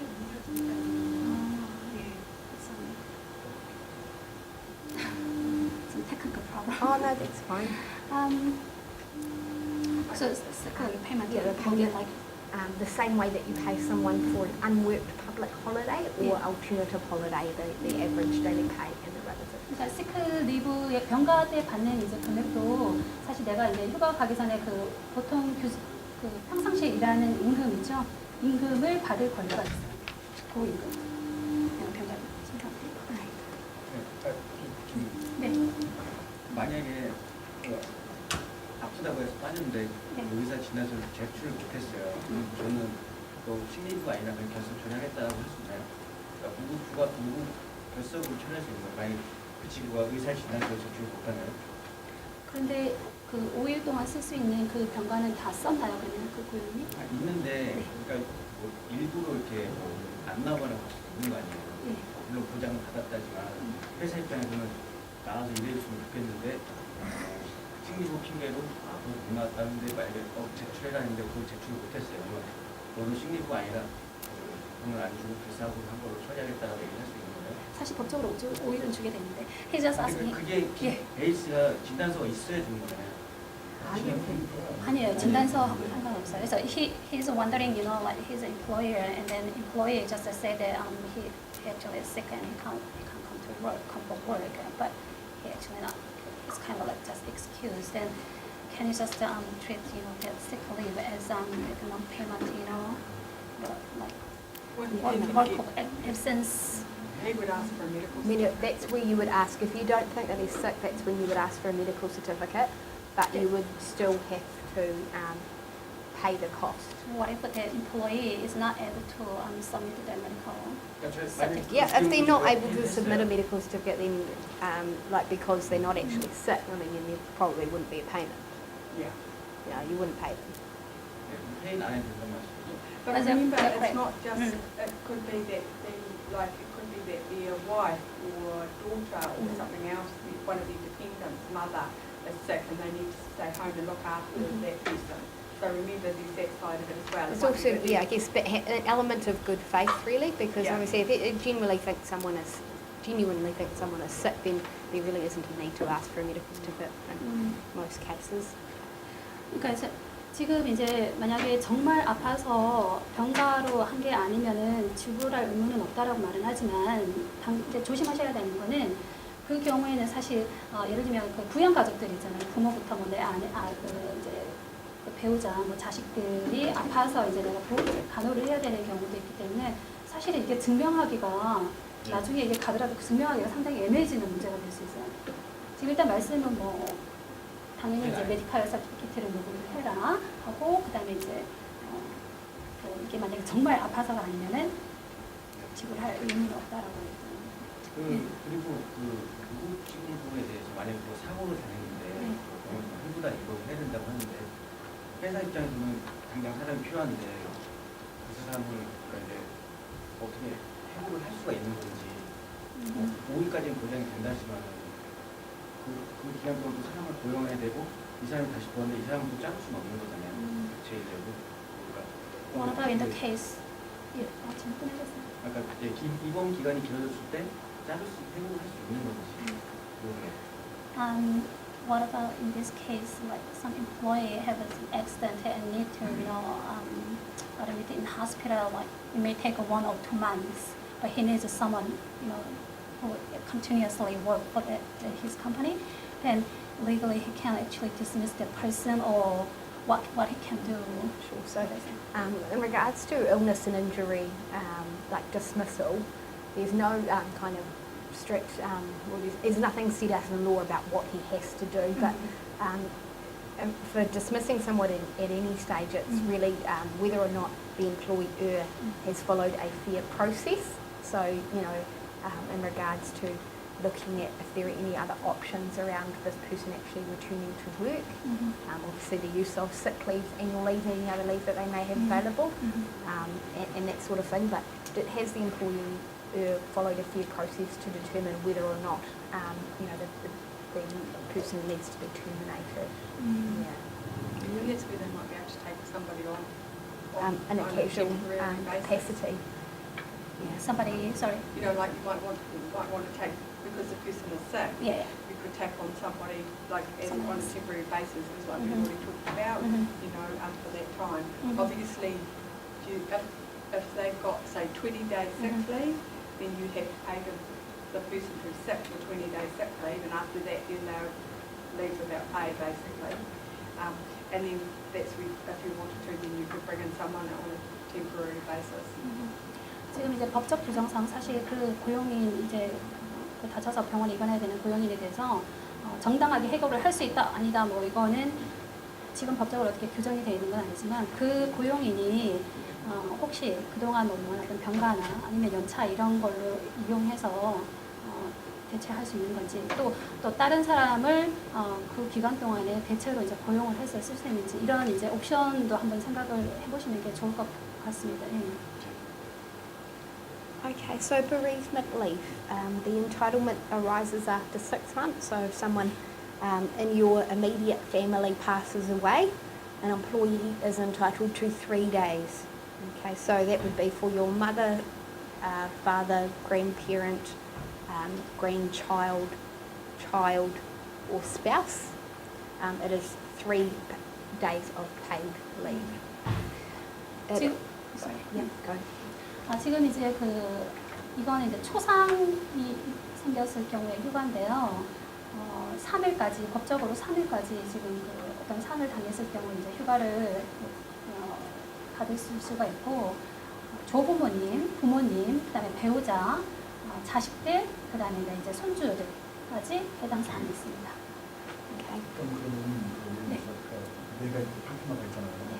파트너가 또 파트너 뭐 상을 당하고 그리고 이제 그 휴가를 찾았는데 또 이제 내가 또 그런 내 부모가 휴가를 다녀서 당해서 그렇게 같이 이렇게 똑같이 이렇게 갈 수 있는 건데 그것도 1년에 한 번에 해서 이렇게 이동을 받을 수 있는. 그러니까 이제 처가 쪽이나 그 시댁 쪽이 해당이 되느냐 말씀이시죠? 예. What about in-law, family members of in-law? Yeah, so it's 1 day for anybody else who the employer accepts that this person has suffered a bereavement. So it could be a friend or, you know, auntie and uncle and that kind of thing. It's only 1 day. 하루 Pay. 법적으로 하루 받을 수가 있습니다. 인도 뭐 친구가 됐던 뭐 그다음에 이제 뭐 자가나 뭐 이런 경우이지. 1년에 Is it one day a year? So yeah, it's not a year, it's per bereavement. So Okay. there's no 5 days like there is sick leave. It happens if there's a death. So it's per So- bereavement. So whenever it happens. Yeah. 그러니까 이거는 며칠, 1년에 며칠 이렇게 규정된 건 아니고요. 이런 이제 상을 당하는 경우에 한해서. 네. Okay. So ending of the employment relationship. So employment can be ended in a number of ways. The first one would be a fixed term employment agreement where the parties agree that the employment is going to end on a particular date, and you know that would be noted down in an employment agreement in most cases. And that could be, you know, for example, to cover a particular season if someone's, you know, working in a fruit and shop or an orchard, etc. 그다음에 이제 그 고용이 이제 끝나는 경우이죠. 고용이 이제 엔딩이 되는 경우에 예를 들면 계약직인 경우에 뭐 몇 월 며칠 날 이제 끝난다라는 거가 반드시 이제 고용 계약서에 기록이 돼야 되는 거고요. 그다음에 예를 들면 뭐 계약직도 마찬가지지만 어떤 그 시즈널 임플로이먼트라고 해서 왜 계절에 따라서 그 특히나 그 요구에서 일하시는 분들 있죠. 뭐 과일 따는 거 이런 거 또 마찬가지로 어느 기간에 언제 끝난다라는 거, 고용이 끝난다라는 게 고용 계약서에 반드시 기재가 되어야 됩니다. Then there's a resignation where you know the employee chooses to resign.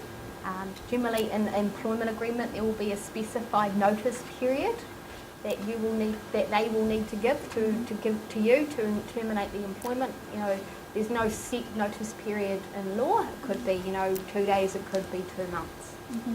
그다음에 이제 고용인이 원해서 사임하는 경우가 있죠. 이때도 마찬가지로 고용 계약서를 쓰실 때 내가 이제 고용인이 원해서 사임하는 경우에 얼마 전에 이제 노티스를 줘야 된다라는 거가 고용 계약서에 기재되어 있어야 합니다. 여기에서는 얼마 기간이 Is there anything like minimum period of time that There's no minimums, but even like say if there's not an employment agreement, which obviously there should be, but an employee would be required to give reasonable notice. That's actually what it says. That's the general expectation, but reasonable, unfortunately, is not defined. 이게 이제 규정상 뭐 며칠 전에 노티스를 주세요라는 거는 이제 규정되어 있지 않지만 그래도 좀 고용인의 입장에서 좀 이렇게 정당할 정도의 좀 여유 있게 이렇게 노티스를 주도록 권고를 하고 있습니다. The Employment Relations Act requires that both parties act in good faith. That's really important. 예. 그러니까 이런 경우에도 이제 노사 간에 고용주와 고용인 간에 서로 이제 합의하에 서로 합의하에 잘 조정해서 결정하는 거를 권고를 해주고 있어요. Retirement kind of speaks for itself, I think. Redundancy that I was referring to before, having a clause in the employment agreement that relates to redundancy. Obviously, you must have a genuine reason to make somebody redundant. It's the fact that it's a business-related reason, you can no longer support their employment because the business is suffering or whatever. But an employer is actually required to go through a fair process with that as well when deciding whether or not to make someone redundant. They would need to be transparent, open and honest with the employee, discussing it at each option in relation to that. 그래서 어떤 이제 또 비즈니스가 예를 들면 뭐 충분히 고용인을 서포트 해줄 수 없는 그런 경우나 어떠한 경우에 정리해고를 해야 되는 경우가 있잖아요. 이때도 마찬가지로 고용인과 정말 투명하게 오픈하에 다른 옵션은 이제 뭐가 있고 또 우리가 사정상 이렇게 된다라는 걸 반드시 고용인과 투명하게 오픈해서 하고요. 다른 옵션도 좀 찾아보도록 그렇게 권고를 해드리고 있습니다. Because of redundancy, if we want to make a redundancy for someone else who's worked for us, how do we determine the amount of funds or remuneration that how much we need to pay them? Yep, there's actually no redundancy compensation payable under employment law. You do not have to pay them anything. It could be a contractual agreement in the contract prior to the employment beginning, or negotiated, but there is actually no requirement to pay them any sort of severance pay at all. Apart from actual payment. Yeah, so your holiday pay and your that kind of thing would need to be paid. There is no contract regarding the redundancy. Yep, so again, there's no requirement to pay a redundancy payment. There's actually no set procedure in employment law around redundancy either. It's basically made up of case law and common law, where the courts have made decisions around was someone treated fairly when they were terminated, was there a correct process followed when they decided to make someone redundant. But as I say, there's no obligation to pay any sort of redundancy payment. So to commence the redundancy in a company, do we need to do the restructuring in the company as well? Yeah, I mean, again, I'd probably just say you'd need to seek legal advice in that instance. There's no set, there's really nothing in legislation that addresses it, unfortunately. No. 지금 이제 질문하신 내용은 고용주가 이제 고용인을 정리해고를 할 경우에 예를 들면 그 보상 금액이나 이런 거에 대해서는 어떻게 이제 할 수 있는가라고 얘기를 해주셨는데, 이게 법적으로 규정되어 있는 거에 대해서 이제 그 보상 금액에 대해서 규정되어 있는 건 하나도 없다라고 해요. 그리고 고용주가 고용인에게 뭐 정당한 절차를 거쳐서 이렇게 정리해고를 하는 거라면 정말 그 정당한 그 원래 주는 임금 외에 따로 이제 보상할 이렇게 의무가 전혀 없다라고 얘기를 합니다. 정리해고를 못하는 어떤 그런 파트도 있나요? 뭐, 포지션 웨이트레스라든지 뭐 클리너라든지 이런 거는 그 정리해고를 못하는 분들이 혹시나 절대 해서는 안 되는 경우예요. 예. Is there any industry that is not shouldn't redundancy any employee? Is there any like a specific industry area? Specific protection is offered to cleaners, caterers and orderlies. It's a very kind of obscure section of the law. They are what we call vulnerable employees under the Employment Relations Act, and they can still be made redundant. But say, for example, if there's a sale of a cleaning business and a new owner buys the business, they actually have an obligation to take on the new employees from the old business. So they would actually have to transfer to the new business, the cleaners. So cleaners, caterers and all these. Do we sign the new contract after we take the previous employee? Yeah, definitely. I mean, you could just say that the employee was transferred over on the same terms and conditions of the previous employment agreement, but obviously the name would need to be changed, etc., because there's a new employer. What date? How many days? If there's a specified time, I don't think there is. No. Can it be the terms be changeable? They need to actually be transferred on the same terms and conditions. Yes. I mean, you can make the conditions better. Yeah, but you couldn't make them That's not a worse. problem. But generally, the only way that you can change an employment agreement, you've got the minimum standards, which is what we're going through now, is by mutual agreement. by mutual agreement. Yeah, sorry, I lost my No, train no, of thought. it's By mutual agreement. That's the only way that you can actually change it. But like you'll find like a good example of this is like food towns, where people will get the contracts for so long, and then that'll expire, and someone else will get it. You've got cleaners cleaning, say, food town, and that means that what do? So they're automatically transferred across under the same conditions.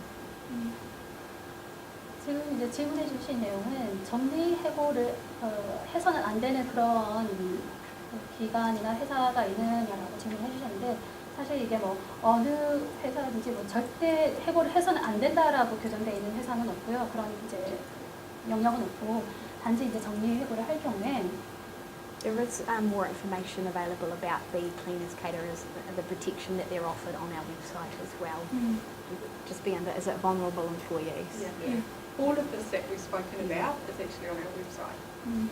예, 웹사이트에서 충분히 그 정보를 찾아보실 수 있다라고 말씀을 하는데 일단 그 얘기해주신 예를 들면 이제 청소부라든가 어떤 뭐 식당에서 일을 하시는 그 주방 그 음식 하시는 분들 이런 분들이죠. 그런 분들 경우에는 이 노동자들 중에서도 조금 약자에 속하는 그룹이라고 해요. 그래서 이런 그런 이제 부류인데 예를 들면 정리해고가 어떤 뭐라고 하지? It's quite a long time actually when you need to dismiss like redundant cleaners or caterers, then you can actually can do it. So, I mean, if you want to make someone redundant, that's different to dismissing them because redundancy is when there's actually no work available for the person. A dismissal is that they may have done something, you know, poor performance or that kind of thing. So, a redundancy obviously need to be a genuine reason, like the business is not doing so well and that kind of thing. But you could still dismiss a cleaner if there was poor performance. That doesn't prevent you from doing that at all. 그러니까 이제 이 청소부든지 뭐 이렇게 뭐 주방에서 일하시는 이런 분들도 마찬가지로 정리해고를 할 때 당연히 정당한 이유가 기업이 뭐 비즈니스가 잘 안 된다라든가 이런 정당한 당연히 이유가 있는 상태에서 정리해고가 이제 가능한 거고요. Okay. So yeah, dismissal was obviously a bit of a vague area as well. There's actually no set process outlined in any employment legislation either. The two kind of common law concepts that have come from that is that an employer must have a genuine reason to terminate somebody's employment, and also they need to be able to demonstrate that they have followed a fair process when coming to the conclusion to terminate. So things that could be involved in a fair process. You would look to the employment agreement, which may have something outlined. The employee would be given an opportunity to talk about their side of the story. They may be given an opportunity for improvement, maybe some sort of disciplinary meeting, in which the outcome would not be predetermined before going into the meeting. And it's better to follow these processes to do that, because otherwise you could get the employee could take you for a personal grievance. Or it's like showing that you've acted and again going back to good faith and being reasonable. 그래서 해고를 하는 경우에 고용주가 어떠한 이유에서든 고용인을 해고하는 경우에 반드시 이게 정말 좀 진실된 경우인지 그다음에 정당한 절차를 거쳐서 하는 건지 반드시 염두에 두시기 바라고요. 그다음에 이제 고용인도 마찬가지로 내가 충분히 뭐 이러이러한 사유에 의해서 이럴 수밖에 없었다라는 예를 들면 얘기할 수 있는 기회가 주어져야 되는 거고요. 그다음에 좀 개선할 그런 또 기회도 사실은 부여받을 수 있는 권리가 사실 있습니다. 그래서 반드시 어떤 정당한 절차를 거쳐서 가는 거지. 예. 저희가 시간이 45분이 남았는데요. 업무분 하고 그다음에 시간이 15분 남는 다음에 질문을 하려고 하겠습니다. We have just 45 minutes. Shall we move on to 45 minutes. I think we're probably at least 3/4 of the way through, so we can. We should. Yeah. Oh, okay. Okay, but we're fine. Yeah. We've only got about another five slides to go. Yeah. Right. So but we'll just speed it up a little bit. Again, if you've got any questions, have the 0800 number. That's not a problem. And we'll stay around a little bit if anyone's got any questions. Is that okay? Yeah. 곧 끝난다고 하니까 끝나고 질문 하시면 되겠습니다. Okay, so when somebody leaves, obviously the important things around payment, holiday pay. So that would be if they worked there for a year and they had some entitlement to their 4 weeks remaining. So maybe they worked there for a year and a half and they've taken 2 weeks of leave, so they had 2 weeks left. You would need to pay them that 2 weeks. based on the higher of their ordinary weekly pay and average weekly earnings, plus 8% for the partial year that they had worked. So with that example, the first leave balance was paid for the first 12 months of employment, but then also there would need to be the 8% for the partial year that the employee had worked on top of the 2 weeks. Okay. So if it's like more than 1 year plus 2 weeks. Yeah, So- exactly. So so they need to pay the leave balance for the 1 Yeah, year yeah. and then the 2 weeks as well. So Because every year you get 4 weeks. Yeah, yeah. Okay, so the 4 weeks the part of those weeks that are not taken, Mhm. like they only might have 2 weeks, if they've got 2 weeks left. So if they work for 2 years, that means they get 8 weeks, Yeah. over the 2 years they have 8 Yeah. weeks. And if they've only taken 6, Yeah. then they get paid the last 2 weeks. Okay. So as much as you spend on your public holiday annual leave, and then the rest of the annual leave you can still use it. Any outstanding annual leave is paid, has Yeah. to be paid out on Yeah, yeah. termination. 예. 예. 앞서 이제 말씀드린 바와 같이 1년 이상 내가 고용인으로 일을 했을 경우에 1년에 4주 동안 휴가를 받을 수 있는 권한이 있으십니다. 그래서 이거는 당연히 유급 휴가가 되는 거고요. 만약에 내가 1년이 지났는데 4주에서 2주만 썼다. 그러면 나머지 2주는 뭐 나중에 또 다시 쓸 수 있도록 이렇게 이제 축적이 되는 거예요. If, for example, somebody finished work on the 24th of December and they had 2 weeks of annual leave remaining, the 2 weeks of annual leave would actually be kind of tacked on to the end of their employment, and any public holidays that fell during that 2 weeks after the 24th, the employee would need to be paid for. So, yeah, that needs to be, for example, if someone does leave at the end of the year, that's commonly what happens. So employer has to pay for that public holiday pay. Yeah, maybe. that Yeah, fall yeah. in between the employment ending and the amount of That's annual right. leave owing. 예, 예. 근데 이제 어떤 고용인이 예를 들어 12월 24일까지 이제 일을 하는 분이 만약에 2주 정도의 연차를 쓰지 않은 게 만약에 남아있다라고 할 경우에 이 연차를 쓰실 수가 있는 거고요. 그 다음에 그 기간 동안에 만약에 이제 국경일이 겹쳤다 하는 경우에는 그 국경일에 대한 당연히 이제 휴가와 페이를 당연히 고용주가 하셔야 됩니다. And obviously any alternative holidays that the employee has not taken, so days that they get when they've worked on public holidays, they would need to be paid out to the employee on termination as well. 그 다음에 이제 고용인이 직장을 떠나기 전에 쓰지 않았던 대체 휴가가 남아있다면 고용주는 반드시 고용인에게 이제 회사를 나가기 전에 쓰지 않은 대체 휴가에 대한 임금을 지불할 의무가 있습니다. And so problem solving, employment agreement including the problem solving resolution provision, so we've already talked about that. Obviously employers and employees are encouraged to talk and listen to each other, so good faith is actually the underlying principle of the Employment Relations Act, and really it's about treating other people as you would like to be treated.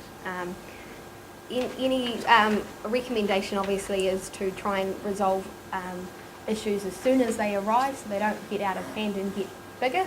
Okay, but if they cannot be resolved between the employer and the employee, there is a free service available that the ministry provides, which is mediation, and that is basically the use of an impartial arbiter that will assist the parties to reaching an agreement on whatever the dispute may be. Now that can happen if the employment is ongoing, or it could be a dispute at the end of employment as well.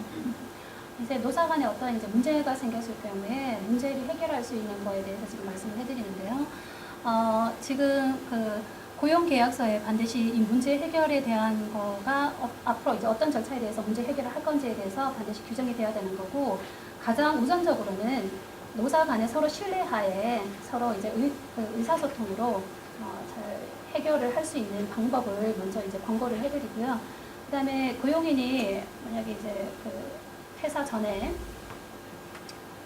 Okay, if matters cannot be resolved at mediation, The next step is basically an informal court, I guess you would call it, and it's called the Employment Relations Authority, where the matter can progress to.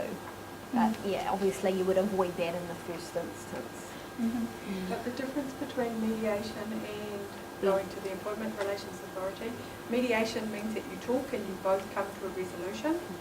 If you're you've got to be willing to come to a resolution. No point in going if no, you're not going to, because you're just wasting everyone's time.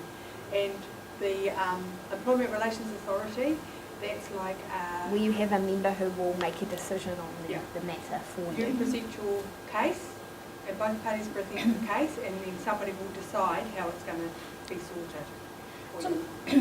좀 전에 이제 제가 말씀드리려고 하는데 또 이제 지금 저 노동부에서 하나 제공해 드리는 거는 메디에이션 서비스라고 해서 중재해 줄 수 있는 그런 어떤 서비스 기관이 있습니다. 그래서 서로 노사 간에 신뢰하에 서로 이제 협상을 진행했음에도 불구하고 서로 합의점을 찾지 못했을 때 어떤 그 중재 기관에 사실 자문을 구할 수가 있는 거고요.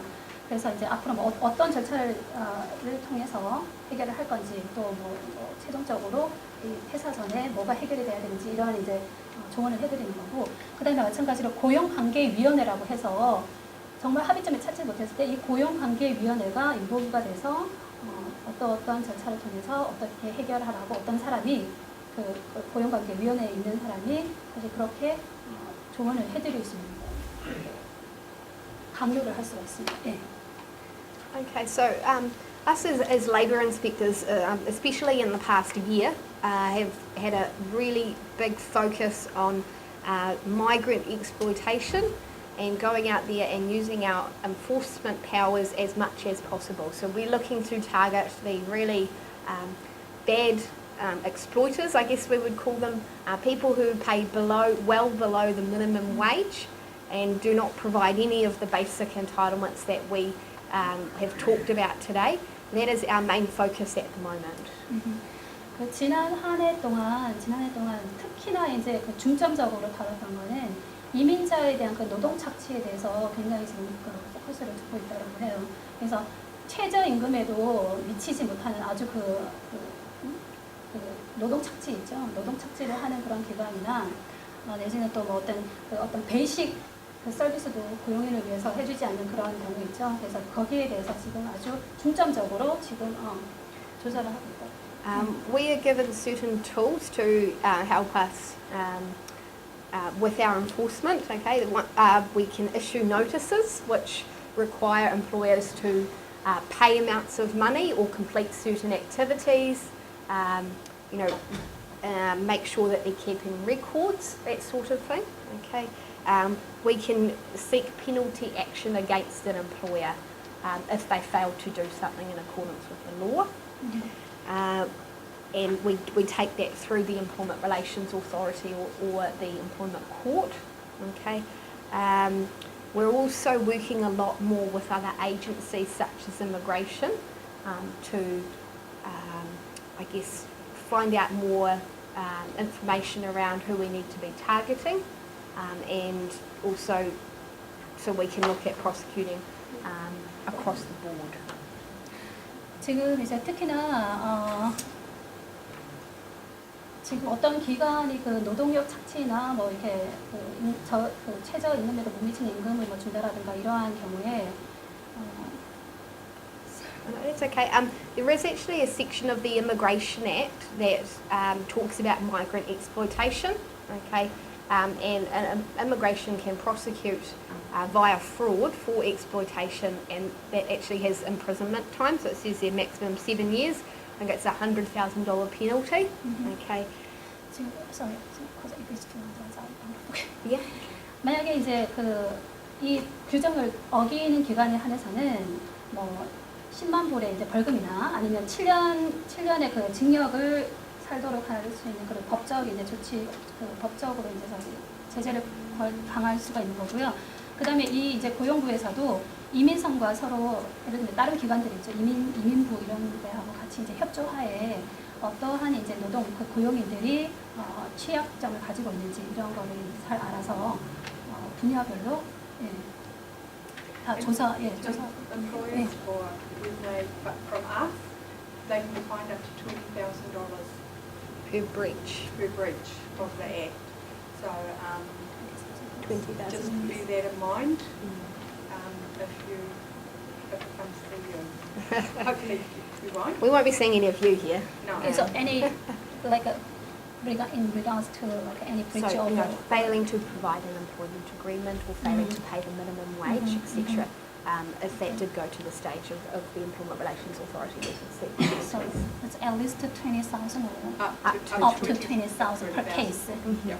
예, 고용주가 만약에 최저 임금에도 못 미치는 임금을 지불했다라든가 법적으로 규정되는 예를 들면 고용 계약서를 뭐 제출할 그 고용인에게 고용 계약서를 제시하지 않았다라든가 이런 식으로 규정을 어기는 경우에 그 케이스당 최대 2만 불의 벌금을 물도록 법적으로 지금 규정이 돼 있어요. So an employee, this is just a little bit of a side note, an employee can raise a personal grievance with an employer if they have an issue, with something they believe that the employer has done. So it could be a dismissal they thought was unfair. They think maybe their employee has been treated unjustly through some sort of action. They think maybe they've been discriminated against, harassed sexually, or being harassed racially, or that they believe that they've been put under duress to join or not join a union. Okay. An employee must raise a personal grievance within 90 days of the action or grievance occurring. 오케이. 네. 고용인이 지금 고용주를 상대로 해서 개인적인 어떤 불만을 제기할 수 있는 권한이 있는데요. 그거에 해당되는 거는 어떤 거냐면 예를 들면 어떤 부당한 어떤 그 조치를 받았다라든가 아니면은 차별을 당했다, 성희롱이나 또 어떤 인종적인 그런 뭐 인종차별 내지는 인종적인 거에 관한 어떤 희롱을 받았다라든가 또 이제 노조에 이제 노조에 가입해 있는 거에 관해서 어떠한 또 이제 부당한 뭐 어떤 처우를 받았다라든가 이런 경우에 불만을 제기할 수가 있는데 이것은 반드시 그 일이 일어난 날짜에서 90일 이내에 불만을 제기를 할 수가 있습니다. So, obviously that should be addressed by the employer once they've raised the grievance. If that cannot be resolved internally, you could use mediation as a way of resolving that. Through employer or you mean? Yeah, so mediation through the ministry. So 이러한 경우에 이제 그 고용주의 so I'm just wondering because myself it happens like harassment or something then so that case can be So they need to raise it first of all with the employer. The employer has an obligation to actually try and resolve the matter with the employee directly. If they cannot do so, then you would take it to mediation as the next so step. employee actually can do that. Yeah. So employee doesn't have to report that case. Yeah. Okay. Mediation is a free service, so anyone Can ask another employee whereas, party to attend. Yeah, so it's a free service to try and help resolve the problems between the two of you. Because sometimes, everyone gets a bit angry and a bit stubborn, and sometimes it's quite good to get a third person in that case to talk about it. That's where mediation can be quite. 그래서 고용인이 어떠한 이제 개인적인 불만이 제기가 됐을 때 고용주를 통해서 사실은 관례적으로 서로 이제 협상을 시도하도록 이제 권고를 해드리고요. 그럼에도 불구하고 이게 해결이 되지 않았을 경우에는 메디에이션 이 서비스가 중재를 해주는 거가 그냥 무료 서비스라고 해요. 그래서 이쪽을 이제 컨택을 하셔서 해결 방안을 한번 강구를 해보시는 것도 좋고요. 고용인은 고용주와 충분히 이제 그 협상을 시도했음에도 불구하고 해결이 되지 않았을 경우에 당연히 메디에이션 서비스에 리포트를 할 수 있는 권한이 있고요. 그렇지만 고용주는 사실 이러한 일이 뭐 우리 회사에서 일어났다 뭐 이런 거를 사실 리포트할 권한은 없다고 합니다. 리포트하지 않아도 된대요. Behaviors that you don't find as comfortable, but that's you just gotta know that is who you are. That okay, I like sharing my food. These guys don't. These guys do because it's free food. I like it. I will have theirs. So that's totally fine because it's just different set of customs and just cultural values. Because I don't think I would actually try to get a bite off my white friend or a Māori friend because it'd be semi-yuck. From their point of view, they say, oh, I don't want to share spit with you. So, you know, I respect that, so I won't do that.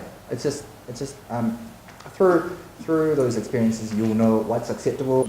Because I like to be neutral, and I just feel it's sad that we're leaving it under the auspices of the National Party to do the advertising, when I think it should actually happen through the government. Through Okay.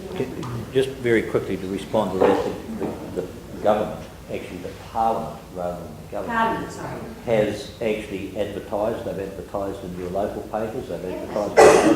They've put them. I have not seen it. I'm sorry. And they have put them over local radio stations as well. It's part of what the clerk's office actually does. The select committee does regularly when they call for submissions. And I can't now just tell you, and I'm sorry I haven't got a copy of the ad schedule, but I know I did discuss it, and it's reasonably been extensive. We tried to get out to every community newspaper, as well as many community news radios as we could, and also I can't absolutely confirm, but I'd also believe that we did put it in the New Zealand Herald as well.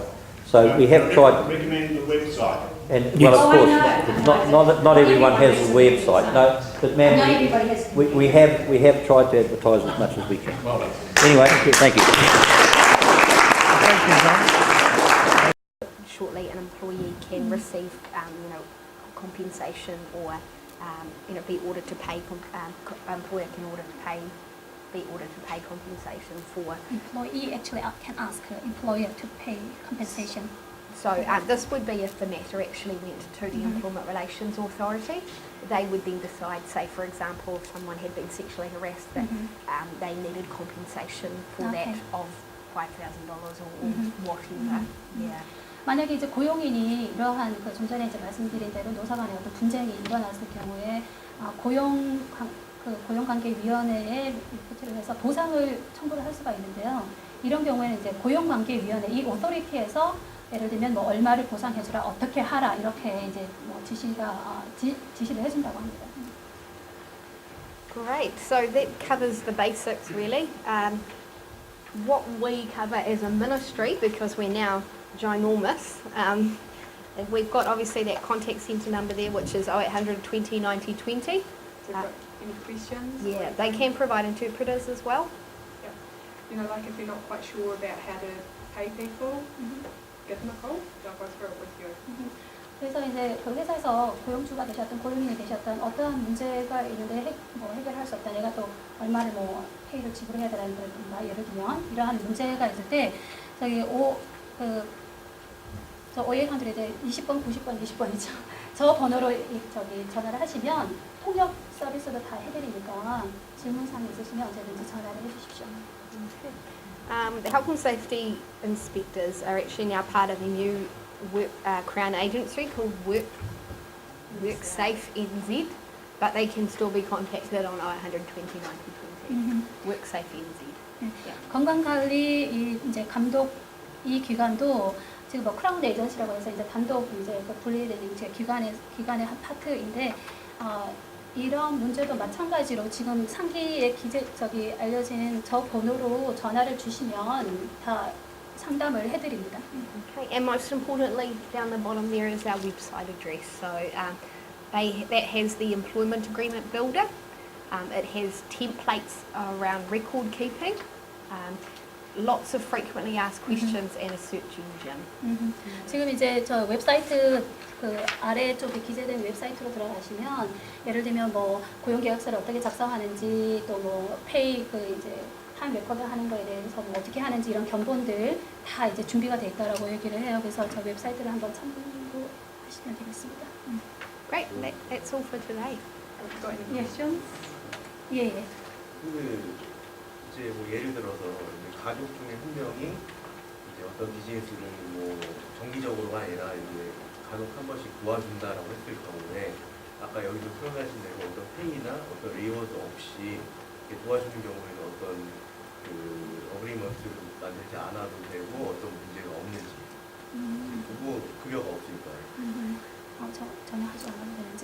Yeah, for instance, like if someone just his relatives or family members, close family members, just trying to help him his business, then is it okay without like I mean, are they expecting payment? Are they being paid by you? No. Okay. Well, that's fine. I guess obviously it's just important that both parties are very clear on what the relationship is.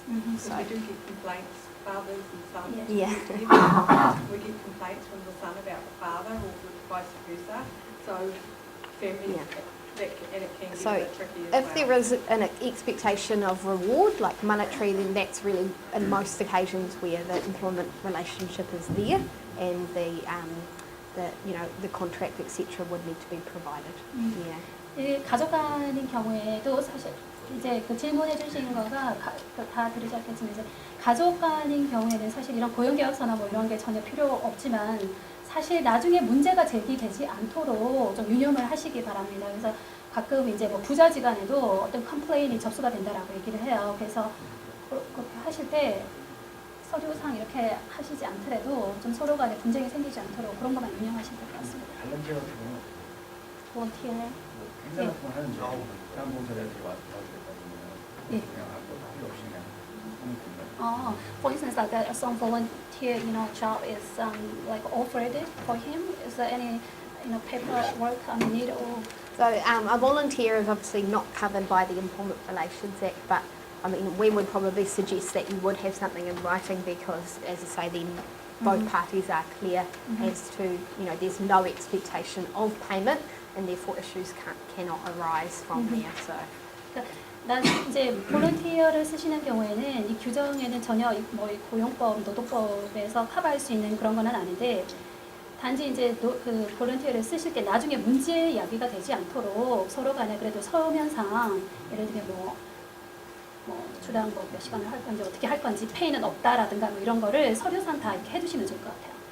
한 가지 이제 직장을 구하는 사람이 요즘에 이제 구하기가 어렵게 되는 바람에 이제 간혹 이제 뭐 예를 들어서 고용인이 먼저 뭐 예를 들어서 1-2주간 뭐 페이를 안 받아도 되니까 일하시는 걸 보시고 저를 고용해 달라 이런 식으로 거꾸로 제시가 오는 경우가 있는데 그럴 경우에는 뭐 어떻게 그 어그리먼트에 그걸 해당 사항을 적어놓고 어떻게 1-2주를 봐야 되는지 뭐 순서가 어떻게 되는지 Like for instance, as it's very hard to find a job. Like a vacancy out there, so some people just come to him and then just hire me and use for instance like for 2 weeks for free. I'll work just for you 2 weeks and then see how I work and how it works, and then is it better for him to do some documents in writing? Absolutely. I mean, there's certainly.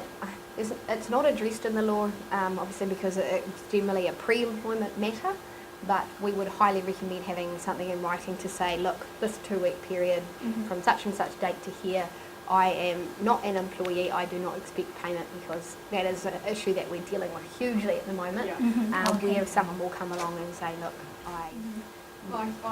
the employer will say, they said they're going to work for free, and the person who worked there will come and say, well, they didn't pay me. And it's like, okay, they worked, they washed the dishes, they cleaned the table, so to me they're an employee. So that's going back to that employment agreement. The employment agreement, or any agreement that you have, set it up for you. So both parties know exactly what they're talking about. Because like I could say something and you could say something and someone else interpret it totally different. So that's where it's really good to have it in writing, like Kate said, and have it signed by both parties so that they know. 그래서 예를 들어 어떤 이제 일자리 구하는 구직인이 와서 이제 무료로 예를 들면 2주 정도 일을 할 테니까 한번 그 페이 없이 그냥 일을 할 테니까 좀 써주십시오 이렇게 했을 경우에도 고용계약서에 서면상 일단 몇 월 며칠에서 언제까지 페이를 받지 않고 이 사람이 일하기를 요구해서 이렇게 해서 합니다라는 거를 서면상 해두고 시그너처를 받는 게 좋을 것 같아요. 그래야지 나중에 이제 문제 예, 그렇게 하셔야. 왜냐면 또 고용주를 스스로 이제 프로텍트하는 차원에서도 그렇게 하시면. 트레이닝 기간 중에 트레이닝 기간이 보통 3개월 정도 있습니다. 그 기간 중에서 트레이닝 기간도 당사자가 합의한다거나 회의를 주지 않을 수 있다는 거 같은 소리였습니다. 주지 않을 수 있다는 건가요? 질문하신 거죠? 고용인이 네. 회의를 한다 그러면 3개월 기간 동안으로 그 트레이닝 기간에도 고용인이 원한다면 그거는 무급 트레이닝이 가능한 상황입니다. 아, 트레이닝. 단지 2주간인데 기간인데도 그 질문이에요 지금요? 아, 저도 멀어서 이제 끝말을 조금 들으셨어. 그러니까 그 질문 있으잖아요, 그죠? 3개월까지도 가능하는지 고용인이 원한다. 3개월까지도. For instance, as long as the worker wants to do some trial, you know, they offer the trial period first. Like he mentioned about 2 weeks, but is it okay, like, to extend it to up to like 3 months? Yeah, About so- 90 days No, as a so- trial period? So trial period, we want to make sure that there's a very big difference between the actual 90-day trial period under the legislation compared to if somebody just rocks up and wants to trial for a job. It's not actually a common practice in New Zealand for someone to work for 2 or 3 weeks for free, even though it's becoming that way. But yeah, it's really not something that I guess we're able to talk that much to, because if you're talking in those terms, it's really not where an employment relationship has been formed, because the employee is saying, look, you have to do this, or the employee is agreeing to something prior to the employment commencing. But remember, the employee, the person who's doing that training, might consider themselves an employee, and when they finish, they'll come to us wanting pay. So, I mean, for us really, I mean, I would say the way of testing the suitability or, you know, training could be actually still employing the person, but having that 90-day trial period in the employment agreement, which allows you to terminate, you know, prior to the 90 days if their employment is not suitable. Because, again, the employer is protecting themselves by having an agreement in writing, okay, but there's not running the risk there of, I guess, a backlash because the employee thought it was employment, but the employer had something else in mind. But his question is about just whether or not he doesn't have to pay actually, because the employee Well, I guess the it person asks who, whether or not it's kind of whether or not the person is an employee. So, I mean, we really for us an employee would be someone who's offered and accepts a job. Okay, if they agree to work for free for a couple of weeks or whatever, it's not covered by the Employment Relations Act. I guess it's up to them to decide how they want to go about doing that, but we wouldn't really advise. We would ask a few questions Yeah. of both the employee and Yeah. the employer, and then depending on those answers, because if there's like gain or reward, then it becomes like an employee employment relationship. The other thing that we would do is refer them to the Employment Relations Authority, and the authority can sort out whether it's employment or not. Yeah, so But it's easy to get away with maybe a couple of hours or a day, but 3 weeks, that's a long time. Yeah. 3 months. 3 3 months. months. It's Too long. It's a long, long time. It's a very, I mean, again, as I say, there's nothing specifically addressing that, but we would be raising very high eyebrows, I guess, if you, to put it in that way. If you go to the Employment Relations Authority and it's deemed that they were an employee, you're going to have to pay them. You're probably going to have to pay them interest, and you could get fined for doing it. But some people are looking for the reference and the Vietnam experience Yeah, while I don't need it. I know, Yeah. I know, I understand Yeah. that. So that's why they are asking for a job without For getting free. But to be honest, I have a lot of cases on my desk that is exactly that. And the employee and the person who was doing the work experience has left, complained to me now wanting wages. You know? So that's why you've got to be really careful about how you set it up for yourself. And it's like I'll go to the employer and say, okay, show me your wage and time records for this person. And they say, oh, but they didn't work for us. And I'll say, okay, did they wash What You did know, they do? what was the expectation? You know, Of them. were they And- asked to come into work at the same time every day? You know, Yeah. all those kinds of things. And then it's like, they came in on Monday and they worked Monday, Friday from 9 till 12 or whatever, and I would have to consider them an employee. 지금 이제까지 말씀한 걸 간단하게 요약을 해드리면 사실 트라이얼 그 피리어드 90일 동안 규정된 거는 지금 말씀하신 거와는 조금 다른 거예요. 지금 만약에 전혀 페이를 하지 않는다라면 이걸 고용으로 간주하지 않는다라고 하거든요. 그렇죠. So unless they asking for the money or something, we don't consider that that's employment. No. That's what I wouldn't be so naive to make that assumption. To be honest, I think you'd run into a lot of trouble if you made that sort of assumption. It's better to be clear at the beginning when you meet the person to say, look, or if they say, look, I'm willing to work for you for 2 weeks, free or whatever, and then we can talk about employment. Get that in writing, make sure both parties understand and agree on the same terms. 지금 이제 sorry. Yeah. Because quite often they can say, I want to work for you free because I want work experience, and then they get that experience, and it's like, oh, I need money. Yeah. What if I? But if you've got a signed document, then that becomes a different story. You can say, well, you signed this and you knew that you were working for free. But I certainly wouldn't, 3 months. Rely on it, you know. I certainly wouldn't do that. Definitely not. 예. 그래서 지금 심지어 그거를 이제 고용으로 간주하지 않는다라고 하더라도 그거를 정말 감히 추측해서 이거는 고용 상태가 아니다라는 거를 절대 그렇게 이제 간주하지 말라는 거예요. 굉장히 이제 주의를 하셔야 된다는 얘기고요. 지금 예를 들어 그러니까 고용인이라고 사실은 얘기한다기보다 그 이제 내가 이제 좀 트라이 해주십시오 하고 오는 사람들도 굉장히 좀 주의를 하셔야 되는 게 당연히 서면상 그 사람들이 이제 뭘 기대하고 있냐는 거죠. 왜냐하면 페이도 전혀 받지 않고 뭐 예를 들어 3개월 동안 이렇게 이제 일한다는 거는 그 사람들이 뭔가 요구하는 게 있을 텐데 뭐 때문에 오는 건지 서면상에 반드시 이제 그 계약서처럼 고용계약서처럼 서면상에 써서 정확하게 기재를 해두시고 사인을 받는 게 좋으시고요.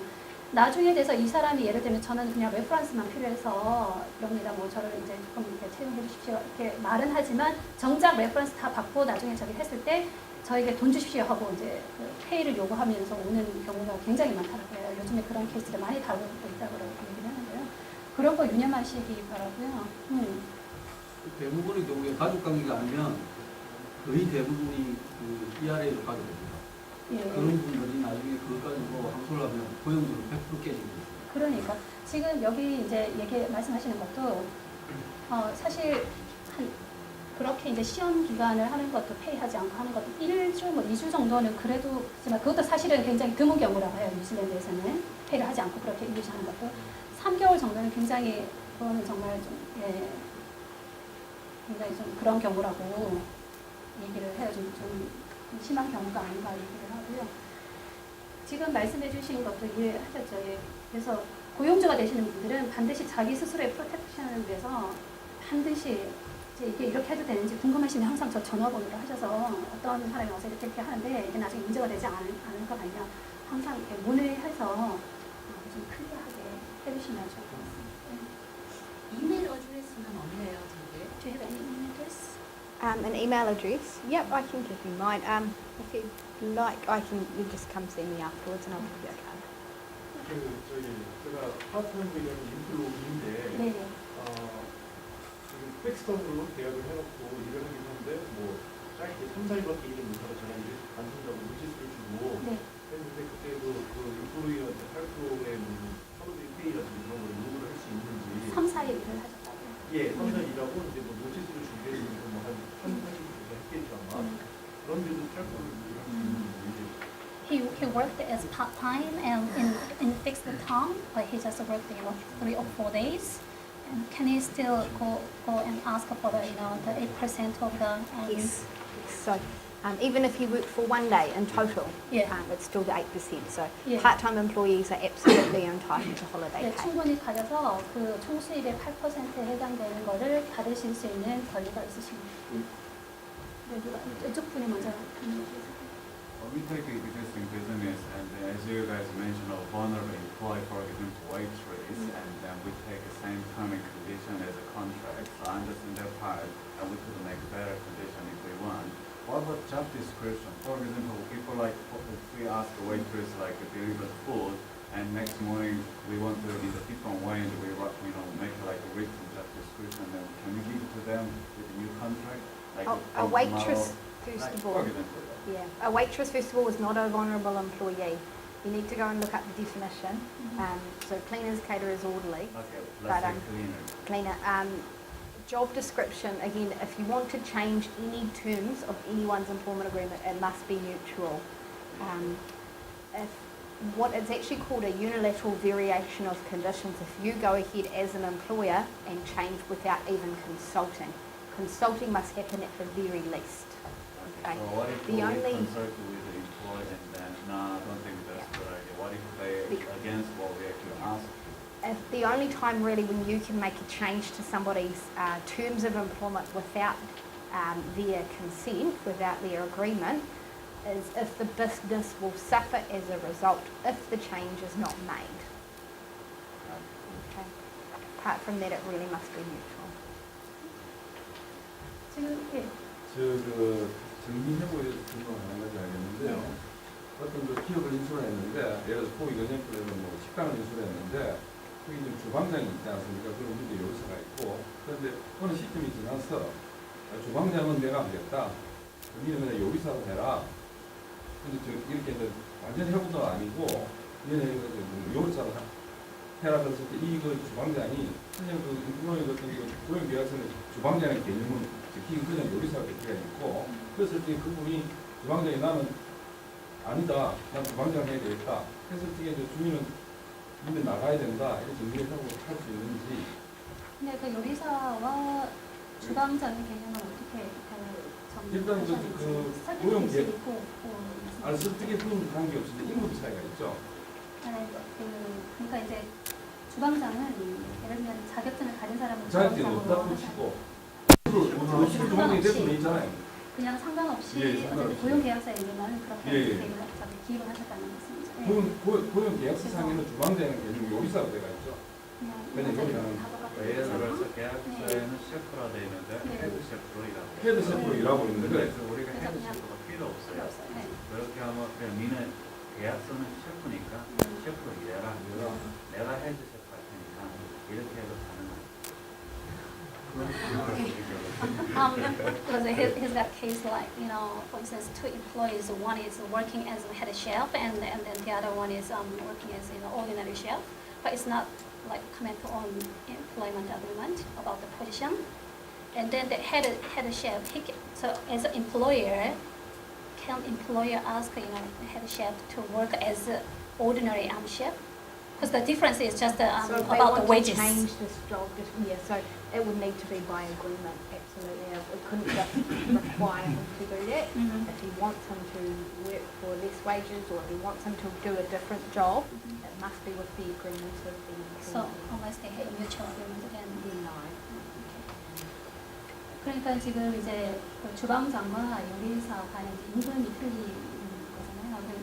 어쨌든 그 고용주가 그 헤드 셰프에게 일반 그냥 셰프로 일을 해라 이렇게 요구를 했을 때 서로 상호간에 합의가 만약에 없다라면 그 헤드 셰프가 저는 못하겠습니다. 저는 그냥 계속 주방장을 해야 됩니다라고 했을 경우에는 고용주가 어떻게 하실 수가 없어요. 그래서 서로 이제 상호간에 합의하에서는 그게 가능합니다. Yeah, I'll just repeat it and say that the only time when you can change somebody's terms of employment without their agreement is if you decide the business will suffer as a result if you don't make this change. So you need to decide that as an employer, it's your business, but that is the only time.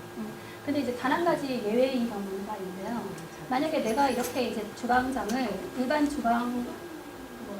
셰프로 하지 않았을 경우에는 예를 들어 이제 임금을 더 주게 이제 되는 거죠. 이 비즈니스에 상당히 이제 파격이 오겠다라는 판단이 섰을 경우에 그렇게 이제 하실 수가 있어요. 애매한 경우 아니에요. 그렇죠. 어떻게 생각해요? how can we improve? I mean, how can it prove that business actually suffer because of as a result of not doing it? There wouldn't be anything that specifically talk about proof, unfortunately. I mean, I guess it would be a matter of just trying to discuss it reasonably with your employee. I mean, say if the business is going bad, look at my bank account, with that kind of thing. 이게 참 그 어떤 법적으로 규정하기가 상당히 애매한 그 문제인데 어쩔 수 없이 그냥 방법은 당연히 그냥 노사 간에 좀 합의하에 합의가 안 됐을 경우에 그 중앙에 내보내줄 수 있는 방법은요.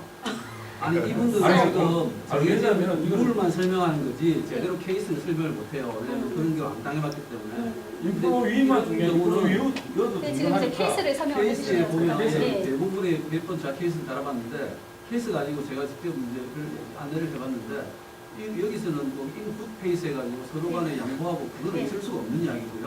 현실적으로 봤을 때는 고용주로서는 자기가 받으려면 예를 들어서 이분이 꼭 헤드 셰프를 해야 되겠다, 안 내려가겠다 하면 그분에게 충분한 시간, 다른 직업의 선택을 할 수 있도록 이분에게 시간을 노티스를 줘야 돼요. 말하는 건 아무 소용이 없고 글로 내가 이렇게 해서 당신이 이제 헤드 셰프가 필요 없고 셰프가 근무를 했으면 좋겠다는 그것도 편지를 쓰고 그다음 그에 대한 답장도 편지로 받고 그래서 도저히 우리 경영상 당신이 헤드 셰프로 근무한다는 필요가 없다면 미리 2달이든 3달이든 4달이든 충분한 시간을 주고요.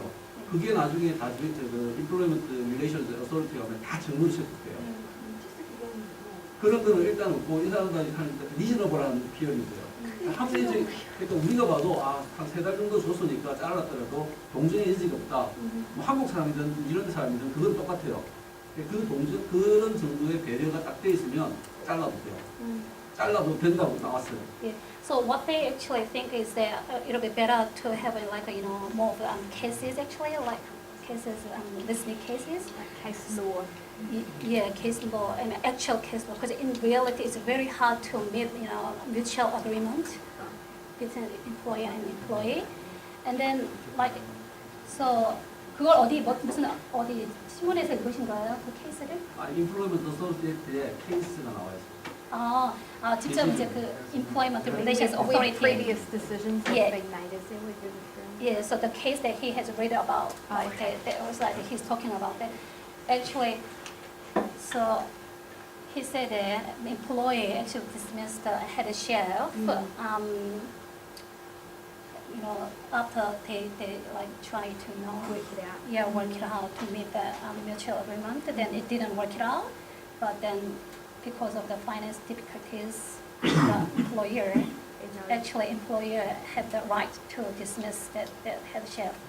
I mean, as long as give a certain amount of period of time to think about it, another option.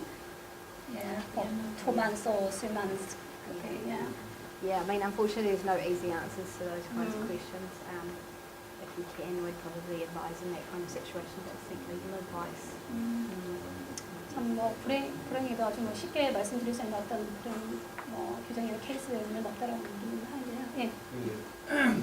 정식 해고 절차를 보면 저희 회사 계약서에는 만약에 3장의 원인 레터가 나가게 되면 저희가 정식으로 해고할 수 있는 권한이 있다라고 써 있거든요. 잠깐만요.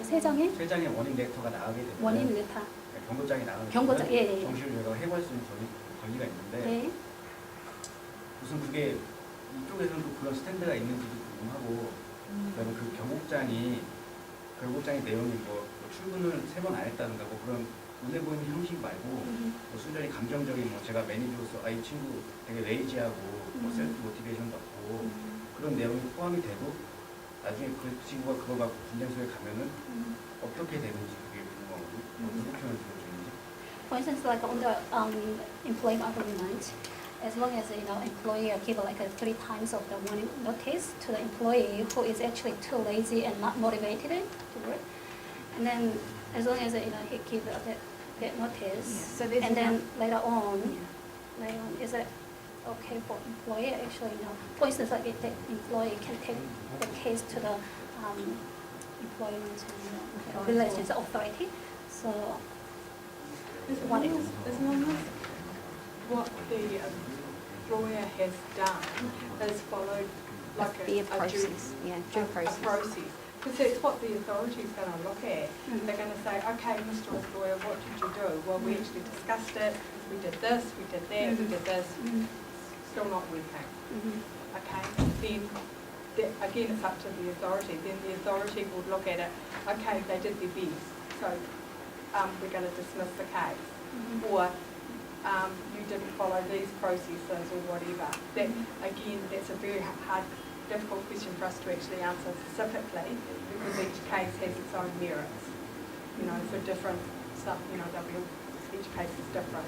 But as long as you show, if you can show a due course that you've been through, it's like to say, well, this is in the employment agreement, this is what we decided, this is what we followed, didn't work. 그래서 지금 이제 고용주가 사실 고용인이 이제 그 감독이 이제 위원회에 그런 케이스를 제출했을 경우에 사실 위원회에서 보는 거는 정말 고용주가 어떠한 뭐 절차를 다 밟아서 고용인에게 충분한 어떤 그 노티스가 되고 서로 합의점을 찾았는지 아닌지 어떠한 절차를 그동안 이제 뭐 서로 토론하고 얘기하고 이런 절차를 다 거쳐왔는지 이런 거를 좀 중점적으로 본다고 해요. 그래서 어떠한 뭐 뚜렷하게 뭐 이거다라고 이제 해답을 해드리기는 참 곤란하지만 이분들이 말씀하시기를 예 그런 정말 케이스 바이 케이스라고 얘기를 하네요. 예. 정식 해고 절차 그 내용이 있는지 한번 물어봐 주시고요. 저 웹사이트에 네. 예. 그다음에 그 경고장도 뭐 스탠다드가 있는지 예. 따로 보니까 So the website actually shows that which case that an employer can dismiss some You could look and at also previous case law. Yeah, but they have examples. Yeah, they do have Examples examples on about the website. They've that got sort of case thing as laws. well, so yeah, it's good. and also any standard for the notice form. Like a warning, you mean? 경고장 말씀하시는 거죠? No, so there's actually nothing in the legislation that addresses warnings. It's up to you how, as the employer, how they, if it's too verbal and too written or whatever. There's never been anything that actually outlines how many you have to give, how long they last for, anything like that. It's really up to you. 법규에서 뭐 따로 이렇게 규정한 건 없지만 경고장에 대해서요. 단지 이제 서면으로 하든지 구두라든지 아무래도 서면으로 하시는 게 맞겠죠. 그래서 경고장을 이렇게 보내시면 예, 시간이 좀 지났는데요. 오늘 이제 이 프레젠테이션 한 번으로 이제 각각의 사정이나 아니면 비자 상태라든가 조건이 잘 다르니까 충분히 만족할 만한 답을 얻었다라고 얘기하는 좀 힘들 수 있을 것 같습니다. 왜냐하면 케이스마다 다 다르고 또 인플로이 입장이 어떤 법규로 다 설명될 수 있는 것도 아닐 뿐더러 이분들이 이제 웨이브 인스펙터로서 많은 케이스 인발트가 되어서 인플로이어가 어떠한 노력을 그동안 해왔는지에 따른 조건이나 상황을 보고서 중지를 하는 것이기 때문에 이분들이 판사를 잘라, 너 잘못해서 잘라, 너 안 잘못해서 괜찮아. 이렇게 우리가 기대하는 그런 좀 생각을 자료를 좀 살펴봐야 되지 않을까 싶습니다. 그래서 마치기 전에 제가 한 가지 여쭤보고 싶은 건 이분들한테 비자 컨디션에 대해서 많은 분들이 질문을 해오셨어요. 그래서 내가 만약에 나 지금 워킹 할리데이 비자를 있는데 그러면 나도 식리를 받을 수 있어요? 나 워킹 할리데이 비자인데 나도 그러면 애니얼리 받을 수 있어요? 이런 질문을 제가 받아서 어떤 분이 저한테 텍스트를 보내서 그걸 좀 물어봐 달라고 해서 제가 마치기 전에 이분한테 궁금한 한번 여쭤보겠습니다. I have been texted from the client as anyone who is on the worker visa or working holiday visa is entitled to apply for the annual leave sick leave as well. Yep, anyone who works is entitled to that. Yeah, as an employee, absolutely. 네, 네. 그래서 혹시나 여러분 중이나 아니면 또 아시는 분 중에서 굳이 퍼먼트 레지던스 비자라든가 시민권을 가지고 있지 않다 하더라도 뉴질랜드에서 일을 하는 이상은 뉴질랜드 헌법에 근거한 권리를 받을 수 있으니 이거를 이해하실 수 있고요. 그 다음에 잠시만요. 0800 전화번호가 아주 중요한 번호거든요. 그래서 앞으로 생길 수 있는 또 생겼던 현재 나의 상황에 대해서 오늘 이제 해결을 다 할 수는 없으면 0800 전화하셔서 랭귀지 라인을 통해서 전화를 통해서 한국권 도움을 받아 상담하실 수 있으니까 그 케이스를 가지고 언제든지 전화 상담하시면 되고요. 2월 웹사이트에 보면 아까 받으셨던 이 한국어로 말로 된 게 거기 서치에다가 코리안이라고 타이핑을 하시면은 한국말로 된 근로자의 의무라든가 조건에 대해서 잘 나와 나와 있으니까 그것도 한번 상세히 살펴보는 게 좀 도움이 될 것 같습니다. 그래서 오늘은 이 시간에 마치고요. 따로 질문 있으신 분들은 마치고 설명이나 개인한테 질문을 하시면 되고요. 오늘 수고해 주신 분들한테 작은 카드 하나 준비했습니다. Thank you so much.